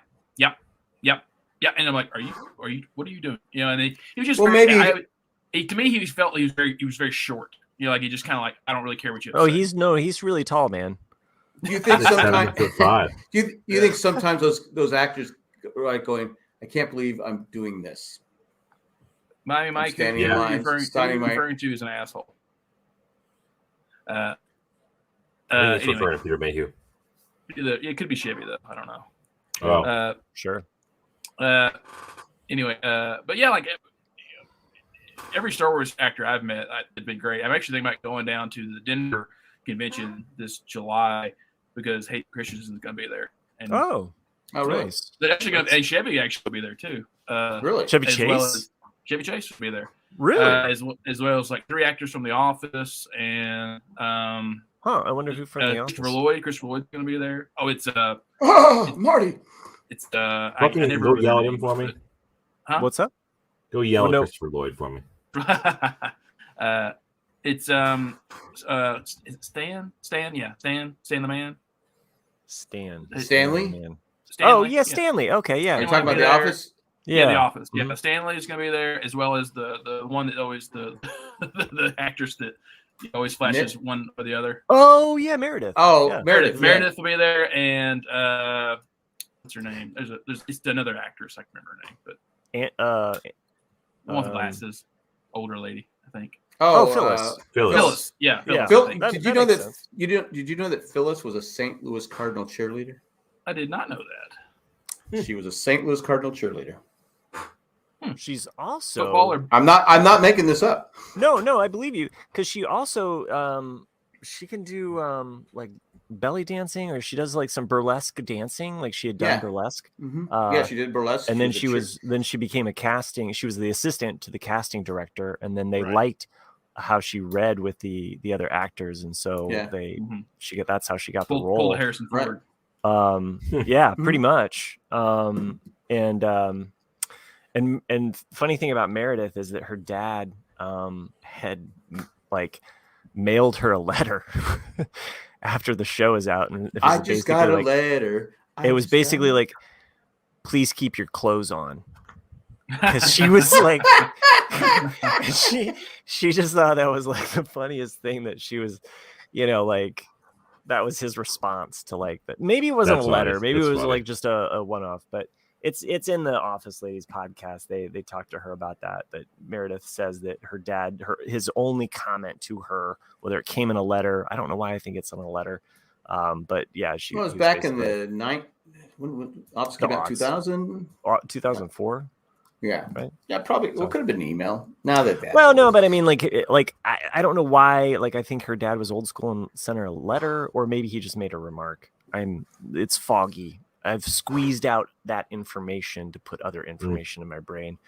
All Mandalorian based too. So that's slick. Anyway. Slick. But yeah,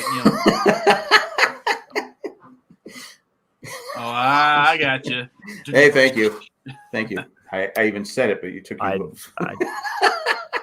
Well, it's not in the Tennessee Constitution. I don't get it. Anyway. Oh yeah, Chevy also called Anthony Michael Hall a fairy at the panel. Huh? Really? To be fair, I mean, it's just. But Anthony Michael Hall, I've heard him talk about Chevy Chase. He has nothing but great things to say about him. Mm-hmm. Well, he got booted from the SNL from some gay slurs that I think he had aimed at some other cast member. Chevy Chase? In the 90s. Yeah. Because he hadn't appeared on there for a really long time. Like Lorne Michaels didn't invite it back. I'm pretty sure. He says a lot. He obviously says a lot of stupid things. Yeah. Wow. Next year's the 10th anniversary of the Office finale. Wow. Oh, wow. For some reason it seems longer. Well, it's not like I know we all age, but even like you looking at not me. Michael Scott. You look at him now compared to then, you're like, damn. I know he dyed his hair and stuff for the show, but you're like, damn, dude, like you're getting old. It happens. It does happen. Yeah. People get old. Hell, I was in the car with one of my friends the other day who's 32 or 33, and I was talking about. I was like, oh yeah, I was here, when we invaded Iraq, and he's like, damn, dude, that's like half your lifetime ago. I'm just like, fuck you, man. Jesus, it's crazy. I mean, we're firmly in the 2020s now. You know what I mean? Like we're in the 20s. Like I mean it seemed like in a blink of an eye, it was just like COVID, and then we had COVID life, and then it's like all of a sudden it's like fuck, the 20s. Mm-hmm. We're in it. We're in the thick of it. So we are. It's weird how I know you guys. I've told you that I've kept every ticket stub if I can keep them. For concerts, sports events, movies, everything. My whole life I've done it, and then there's like a clear gap, from March of 2020. It's just like there's nothing for basically 2 years, and it's so weird to have that gap there. What did you do in those 2 years? I don't know, really. I just kind of sat around. I podcast. I podcast. I had these three other guys. I podcast with a mask each on. other. Yeah, we just yelled at each other for like an hour a week. Found some OnlyFans. Some OnlyFans, yeah. They took all my money. Yeah. Randy, that was I don't know if it was a trending TikTok thing, but a video of this girl saying, "Isn't it crazy? A kid's born today will see the year 3000," and people keep fucking do the math. Right. Well, yeah, everyone keeps stitching that video, being like, some people are just so dumb. 800 and something years. I always love it when someone take that shit down. someone will do the if we took all the money from all the billionaires in the United States, it would roughly add up to $400 billion. So we could literally give $1 billion to every citizen, and you're just kind of like, really, dude?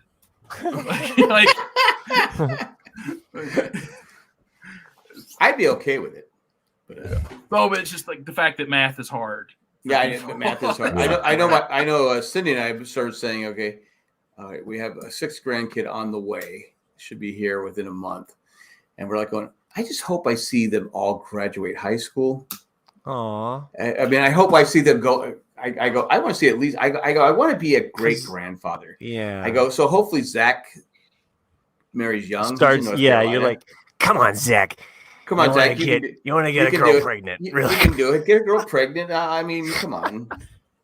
But seriously, I mean, I would like to be a great, because I thought I was a young parent, but my kids took so long to get married and to have kids. What the fuck are you doing? So now it's like, okay. Jay didn't wait that long. Jay did. He was 30 something. Yeah. Yeah, that's common for our generation. Our generation waits too long. We didn't. My wife and I was 39. I was 39 when my son was born. Yeah. Yeah, but you're fucking old. Wait, whoa, yeah. Whoa, what are you? Huh. Okay, I didn't do the math there. Oh my God. You got this in middle school, our generation waited, Jack, because we don't have any money, because we were paid shit our entire lives, and we lived through 3 economic crashes. Well, what does that have to do with me being a great grandfather? Nothing. But you're saying we wait too long to have kids is because we can't afford them. I didn't think of it that way. You're still having them. I mean, I really honestly just thought of it as I wanted to live my life for a while, without kids, and You're pretty fucking selfish. Seriously, it's a great debate. I agree with Matt, because most anyone that's especially the boomers and Generation X, most of them had kids by the time they're 25 to 30. 18 to 25. They're out the door, getting married and having kids. Boom. Right. But that's what I'm saying is that, you're still basically a kid at that point. You haven't even lived your life, and you're trying to raise someone else. And that, I look back at how fucking stupid I was back then. I can't even imagine having an 18-year-old kid right now. I'd be, what the fuck happened? To be fair, that was my plan. I said, okay, we have these kids when we were young. They move out. Life is free. Now I got kids in the house now. It's it didn't work, because now I'm watching kids again. So I'm kind of getting screwed on the whole deal. But so I think after that I should be. But that's how Cindy goes, I want to see them all get married. I go, good luck with that. Come on. I mean, come on. I mean, the last kid's going to be named Jackson. So he's, he's going to be. That's what my dad used to call me. But he would. I figured Jefferson. That's my son's name. Oh. Anyway, he's got not Jefferson, Jackson. Yeah. Jackson. What about John Adams? That's right. Yeah, John Adams. No, he got cheated on by Abigail. That's what I'm saying. That's why Jefferson. Your hero. But I told Cindy, I go, yeah, maybe you. I go, I don't think I can be around that long. I mean, it's just like, okay, by the time he gets out of college, gets married, he's gonna be and it's gonna be even worse then, because the kids are gonna wait even longer, right, to have kids. Who knows? I mean, I think we're gonna have a Prince Charles effect with our generation, is that the boomers still control the majority of the money. And by the time our generation inherits the money, we'll be close to death as well. So then they'll have all the money.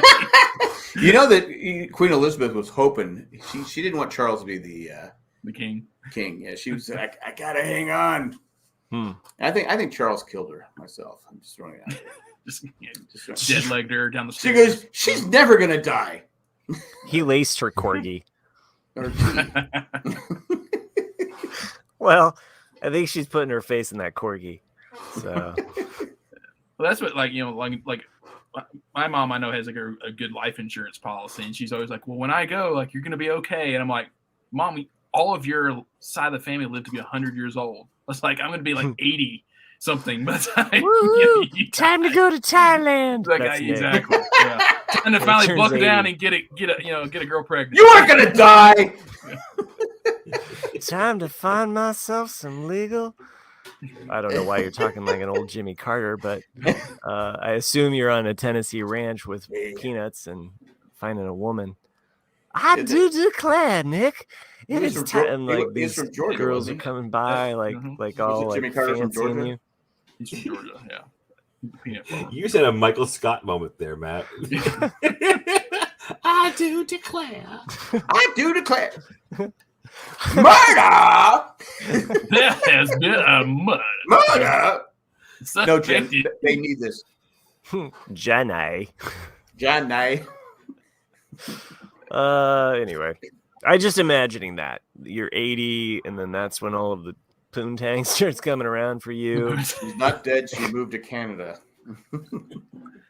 That was the one thing that was really weird. My boss had told me I was going to see it, but like all the creepy fucking old men in the Philippines, fat old men with like these little bitty, because the average height in Thailand, in the Philippines is like 4'10", 4'9" for women, and so you see like just these big fucking fat white guys. That's why their basketball team doesn't do well.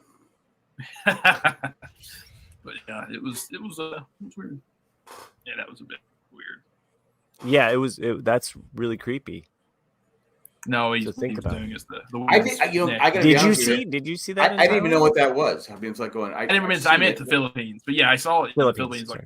Philippines. I saw a lot of the Philippines. You just kind of, because you think, at least the first time, just being naive, I thought like it was like granddaughter or something, and then you're like, oh no, she's making out with him. Oh, and so it's just weird. Yeah, she has but it's funny is because it's such she's a he. And he's a she. It's all happening in the Philippines. All happening in way to the go, Philippines. Marcos. Yeah, Marcos. Can I have some shoes? No, I did. Yeah, I did have one really interesting conversation. If you want to know about like politics in the Philippines, about like why the Philippines are the way it is, they don't have like it's a direct even democracy with it's a direct democracy. Yeah, running the whole show. They don't have like even though they are a democracy, they don't have a federalized system like we do, to where all the money is distributed out, and so like a lot of the politicians are paid for their seats, and they tend to be from like the two major cities in the Philippines. So all the money is concentrated on those two spots, and everyone else is just poor. And I was like, oh, that's an interesting way to. I didn't, you don't know until you actually go. You don't know until you see it, and you're like, oh, so that's how that works in their. So that's how it is in their family. Seems fair to me. That's Come on, man. Yeah. Come along here. I have the prop for it too. Come along, Sloan. Come along, Dale. Isn't he wearing something like that? Like I think like he Kiss for is. Daddy? I think it's a kiss for daddy. I'd give a kiss for him. Oh my! And that's how I they love do it in the Paris. Philippines. I I was love so Paris. sorry for the actress. Well, who they're played European. Sloane. Yeah. I always felt sorry for the actress who played Sloane. She was gorgeous and just never had much of a career. Oh yeah, no, she wasn't. She didn't want it. She wanted it. She became she became a mother. Just cared about. Well, I mean, she You still know did. what? She I still mean, did roles. She still did roles, but she. I don't think she was really into acting. She as did well it first. her way, and that's cool. I admire that. You're in That's Ferris even- Bueller's Day Off. What are you gonna do after that? Did I Right? ever? Did I Yeah, ever no, tell you, Matt, did I ever tell you that about that? Because you said My Way, it made me think of it. Like, did I ever the Life on Mars by David Bowie? Mhm. It was actually so when they were going to write My Way for Frank Sinatra, they had the lyrics, but they didn't have any music to it. So they sent it out to a lot of up and coming songwriters to see if they could put music to My Way. And Life on Mars is the music that he put to My Way. And so can you overlap the two? I mean, I doubt the tempos they're probably different because he was writing to the words. But like when you think about is the life on Mars, it's like I did it my way. Like it was kind of, it has that kind of okay, that's cool. Huh. I never knew that. That's cool. Mike says Jack just wants to do the 1,000th Lost rewatch with his great grandchild. Right. Aww. I'm going to introduce you to Matt. Mia Sarah married Sean Connery's son. Oh, I didn't know that. That's but then they divorced. Yeah. Oh. And she's only 55. She talks in her sleep. I can't drive 55. No one caught that one. I'm sorry. In one of those, she talks in her sleep. Yeah. Wow. Indiana Jones. The Jones is coming back. Yeah. I hope the fifth one is better than the fourth. Yeah, I mean the bar for me is really low. How could it not be? Someone actually pointed out, like if it's better than the fourth and at least as good as the second, then okay, exactly. If it's on because par the with third one Doom, to me is the third one to me is my favorite. I like the third as well. Even though the Raiders I think is like the classic. Over Raiders of the Lost Ark. Raiders, I think plot wise is better, but the one I can put in and watch over and over again is Crusade. Right. And even with my son, introducing him to Indiana Jones because it's a father and son thing. So like the first, although we did watch Raiders because there was at our local theater here in Franklin, they had a showing of Raiders, so we did go see Raiders. But yeah, I just put you. It's so easy to put on, and I love that father son dynamic in that whole movie because they fuck the same woman. It's so cool. That's what I'm saying. Yeah, that's why like it's like I'm as young as the Jack, next man. have you shared that with Jay or at all? I have not. No, I've not. Oh, this is the podcast to break all podcasts. I have not. This just got gross.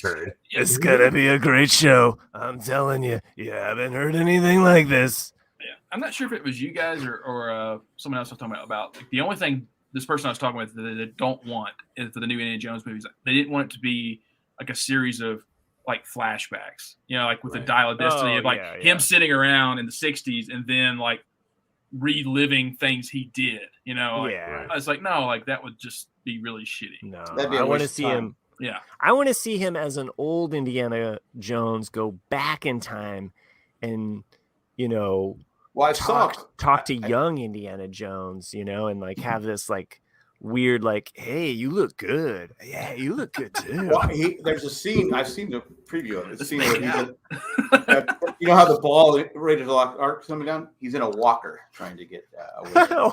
Oh, sure. Yeah. Everybody likes to go for the doctor going back and forth. He goes, almost got me. Almost got me. I'm not saying he's old. I mean, he is good in Shrinking, which is an Apple. I've been wanting to see that. I've been wanting to watch good in 1923 too. Yeah. And Shrinking it's good. It's good. It's worth a watch. It's not my favorite, but it's definitely worth watching. I like Jason Segel, so yeah. I mean, he's my favorite amongst the Segals. I love him in the Saving Sarah Marshall. Yeah. Forgetting Sarah Marshall is really it's a good one. I mean, sure. That's another like 20-year-old movie. He couldn't lose either way, right? Am I right? I mean, to me, I think about all of those Adam Sandler movies from the 90s as like movies that I watched coming out of high school, and like, you know, some of those Jim Carrey movies, and it's like that's like just old. That is just so old to like this next generation. Like they may never ago. Yeah, it's just like, well, that's what even Indiana Jones, the last one, is 15 years old. Right? It's like, fuck. Like, Raiders came out, what, 80, 81, 82? 81 was Raiders. 81? Yeah. 84 is. And I remember seeing it in the theater. I thought Raiders was in the 70s. I thought it was No. 79. No. Raiders is 81. 81. Doom is 84. Oh, Doom is 84. Okay. Yeah. And then the last one's Crusade 89. 89. 89, yeah. Yeah. Okay. And then what's sad is that what the script that became the next movie, Cliff found it and read it. He said it's really good. Like they took some elements from it and made the fourth film, but that one was supposed to be made in 94. But he was doing the Jack Ryan stuff. Fuck the Jack Ryan bullshit. Yeah. We could have had brilliance. I like the Jack Ryan movies, though. Yeah. I mean, I would have taken being stupid for giving up that franchise. I would have taken Indiana Jones over that. Yeah. He did the what was that? What was that? Would have been Tom Selleck. The movie he did about the murder. Yeah. Which one? Dr. Campbell. The Fugitive. Fugitive. Right. Yeah. That's so good. That was good. Yeah. Mm-hmm. I did not kill my. I don't care. It's the worst.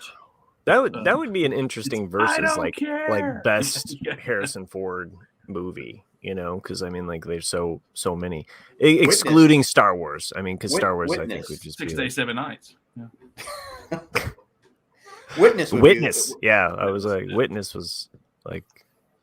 Kelly McGinnis It's like we talked about. Like I think one of his best acting roles was Regarding Henry, which is Regarding Henry, yes. underrated film. Air Force One. Get off my plane. Fugitive is solid though. Yeah, Fugitive is solid. Yeah. Can't go wrong with the Fugitive. I never have seen Mosquito Coast. I saw Mosquito Coast. I think I saw that. It was one of those like movies, you know, that was just like on HBO or Showtime while I was visiting my dad. You know, thanks American Graffiti. Yeah. Real quick here. I had this conversation with my wife the other day. She, honest to God, thought Gilligan's Island was from the 80s.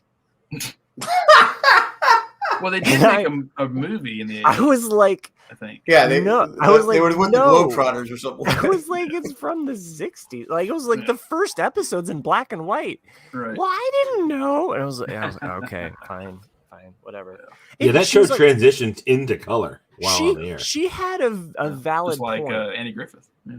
Yep. She had a valid point. She was like, well, the theme song just seems like every other 80s theme song. And I was like, it's true, that's fair.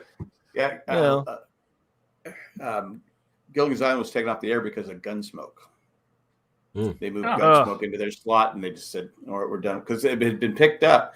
They said, no, Gunsmoke's a more popular show. Gilligan's Island had to. It's amazing. It only went for 99. I would have killed Gilligan myself, but that's... It only went for 99 episodes, but 3 seasons.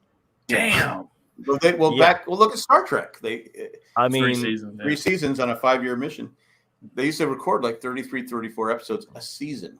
Mm-hmm. Yeah. Now we're like going, are they going to do 10 episodes? Come on. Oh, there's 12 episodes of Ted Lasso. Jeez, I gotta enjoy it while it lasts, right?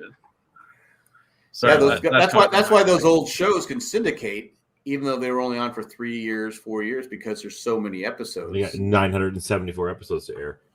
Yeah. Well, the original Star Trek was only 80 episodes, 3 seasons. So still, that's a shit. Still, it's a lot. It's a shit ton. Yeah. So, you ever see that Saturday Night Live episode where Star Trek gets canceled? Oh yeah, and they come in and they take away and they take off the ears. And Chevy Chase is Spock, and he's trying to get them. He's trying to give him the Vulcan pinch. Vulcan, right? That's nice. Just stop it, Nimoy. I think John Belushi was Kirk. Was Kirk, yeah. Yeah. So yeah, it's pretty funny. Hey, Paul, let's beat up Clarence and steal all of his ideas.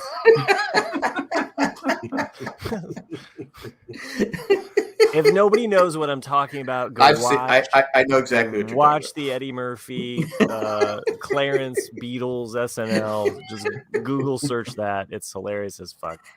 Yes. So, well, it's Eddie Murphy. When Eddie Murphy. Yeah, it's Eddie Murphy SNL at its peak. I mean, yeah, Eddie Murphy had a bunch of them. Like even Ebony and Ivory. He was another person you that are came black out. And he I came out white. of the gates Yeah, swinging. exactly. You know what I mean? Like the age you of Eddie are Murphy. blind as a bat, and Bat. I have sight. It was Joe Piscopo and Eddie Murphy. Joe Piscopo, yeah. Oh, I mean, Joe Piscopo. Whatever happened to that guy? He just got seriously. He got juiced, and then he was juiced. He was huge. I think the last thing he did was Johnny Dangerously with Michael. All right, Keaton. I forgot. Yeah, he's in that. He's been in stuff, but yeah, but I've seen him on commercials, but that's about it. Eddie Murphy came out of the gate swinging too. I mean, he was 18, 19, 20. Like by the time he's 20, he's just he's a megastar. Yeah. I often forget he's doing 48 hours, 20, 21, 22. I mean, I guess he was 60. He was born in 61. So by 1981, he's 20 years old. Yeah. Yeah. And it's crazy is that, he is basically a has-been by the time he was 30 years old. And that's just what's nuts to me is that, because you look at roughly the early 90s when he's 30. But Bowfinger's great. Yeah. It is so good. I like Daddy Daycare. He had a few hits there. They're pretty good. But but you look at the flops he had, Beverly Hills Cop 3 is horrible. Well, and then that space, the space one that he did was such a tanker. Pluto Nash. Pluto Nash sunk Eddie Murphy, in my opinion. If he hadn't done Pluto Nash, I still think that his problem was he went mainstream instead of being the edgy guy that he was. He's funny. He's also crazy. Yeah, I think that's with crazy good. No, he's like psychotic. I think. Yeah. I think with all comedians, though, you get to a certain point where you can't be edgy anymore, or you can't because, I think Dana Carvey said that, where once you have kids, your brain changes from being that rebel, crazy guy to being like, oh, I want to make something that'll make my kids laugh, and you just, what are we doing here?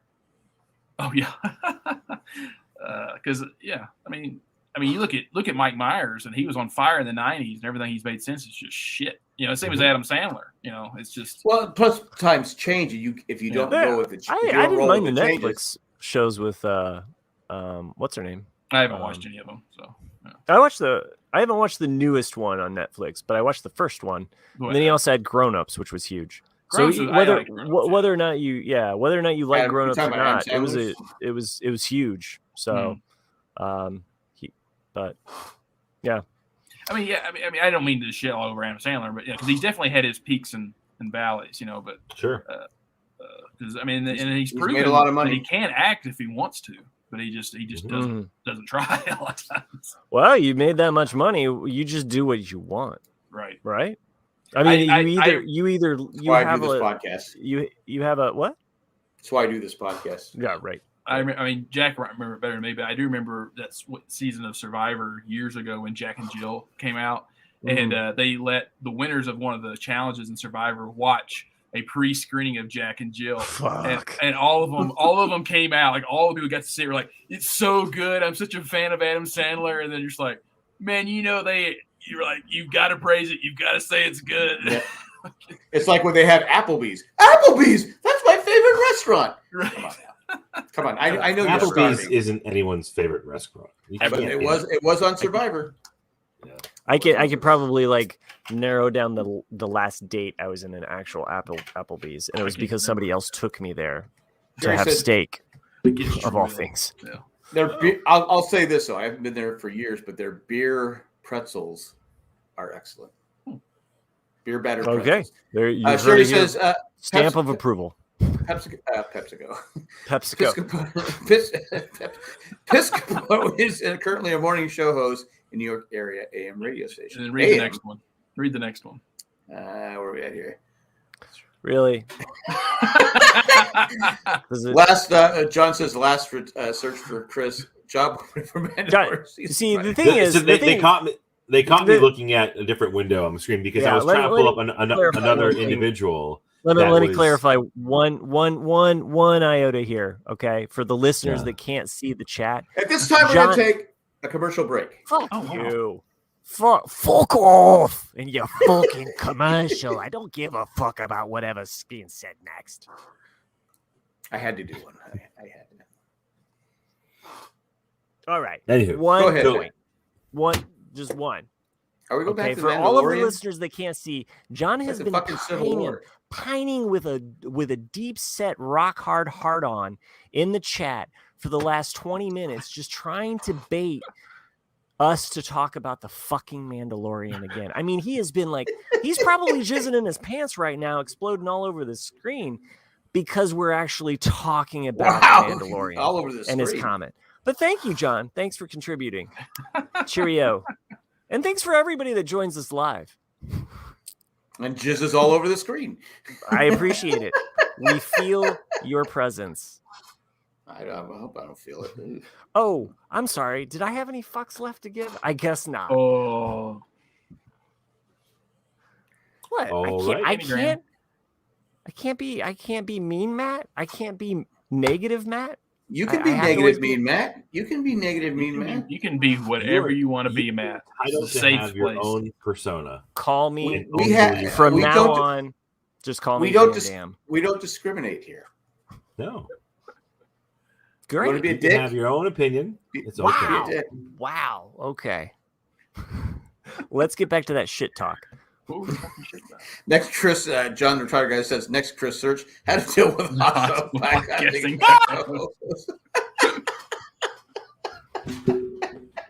How to win friends and influence people. Yeah. I do it for the nookie.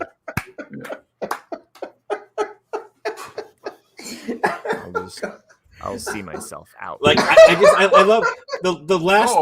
Oh, come on, Matt, come back. The last time I said a word about the Mandalorian was literally like 2 fucking hours ago, and he's just so fucking mad. Although John has been peppering him in the chat. Yes. Is Matt not going to come back? Come on, Matt. Come on, Matt. Well, it's probably a good time to wrap it up anyways. Yeah, because I got to get up here in a few hours. But I did want to thank you, Chris, for Xander Bogaerts. He's just an amazing player. Thank you. Yeah, you're welcome. I mean, you sent us Don Arcello, who's gold. Oh, my God. I fucking love that. I still can't believe I listen to him all the time. When I'm listening, but I go, why did the Red Sox let him go? It's the worst. One of the worst trades ever. And I had no idea. When Jerry Remy died and they had the tribute, they didn't invite him there. Nope. I mean, there must have been something that happened that. But still, he's gold. He's absolute national treasure in broadcasting. John Hart on his back. Hey, I'm back, guys. Are we going to wrap this show up? We're wrapping up. You left and we started crying. Sure. But no, and Bogaerts has been just amazing. So yeah, thanks for that. You're welcome. But that's all we got. I'm glad everyone joined us. Everyone in the chat, it's been a lot of fun. The Mandalorian talk was very interesting. Nick has fallen asleep over there. It's what time is it in Colorado? 9:35. 9:35. God, I wish I could end at 9:35. Oh my God. Yeah, me too. We could have just we're all on East stopped Coast and started time, right? this entire show. Y'all. Because it's like 11:35 to us, and it's like, oh my God, fuck, that sucks. Anyway, thanks for joining us. We'll probably be back next week. This show was 1 in a million, but we like to thank. If you'd like to become a patron, yeah. Okay. By the way, for the people that just listen to the podcast, Jack just throws his hands up like, if you like to donate, whatever. Fuck you, people.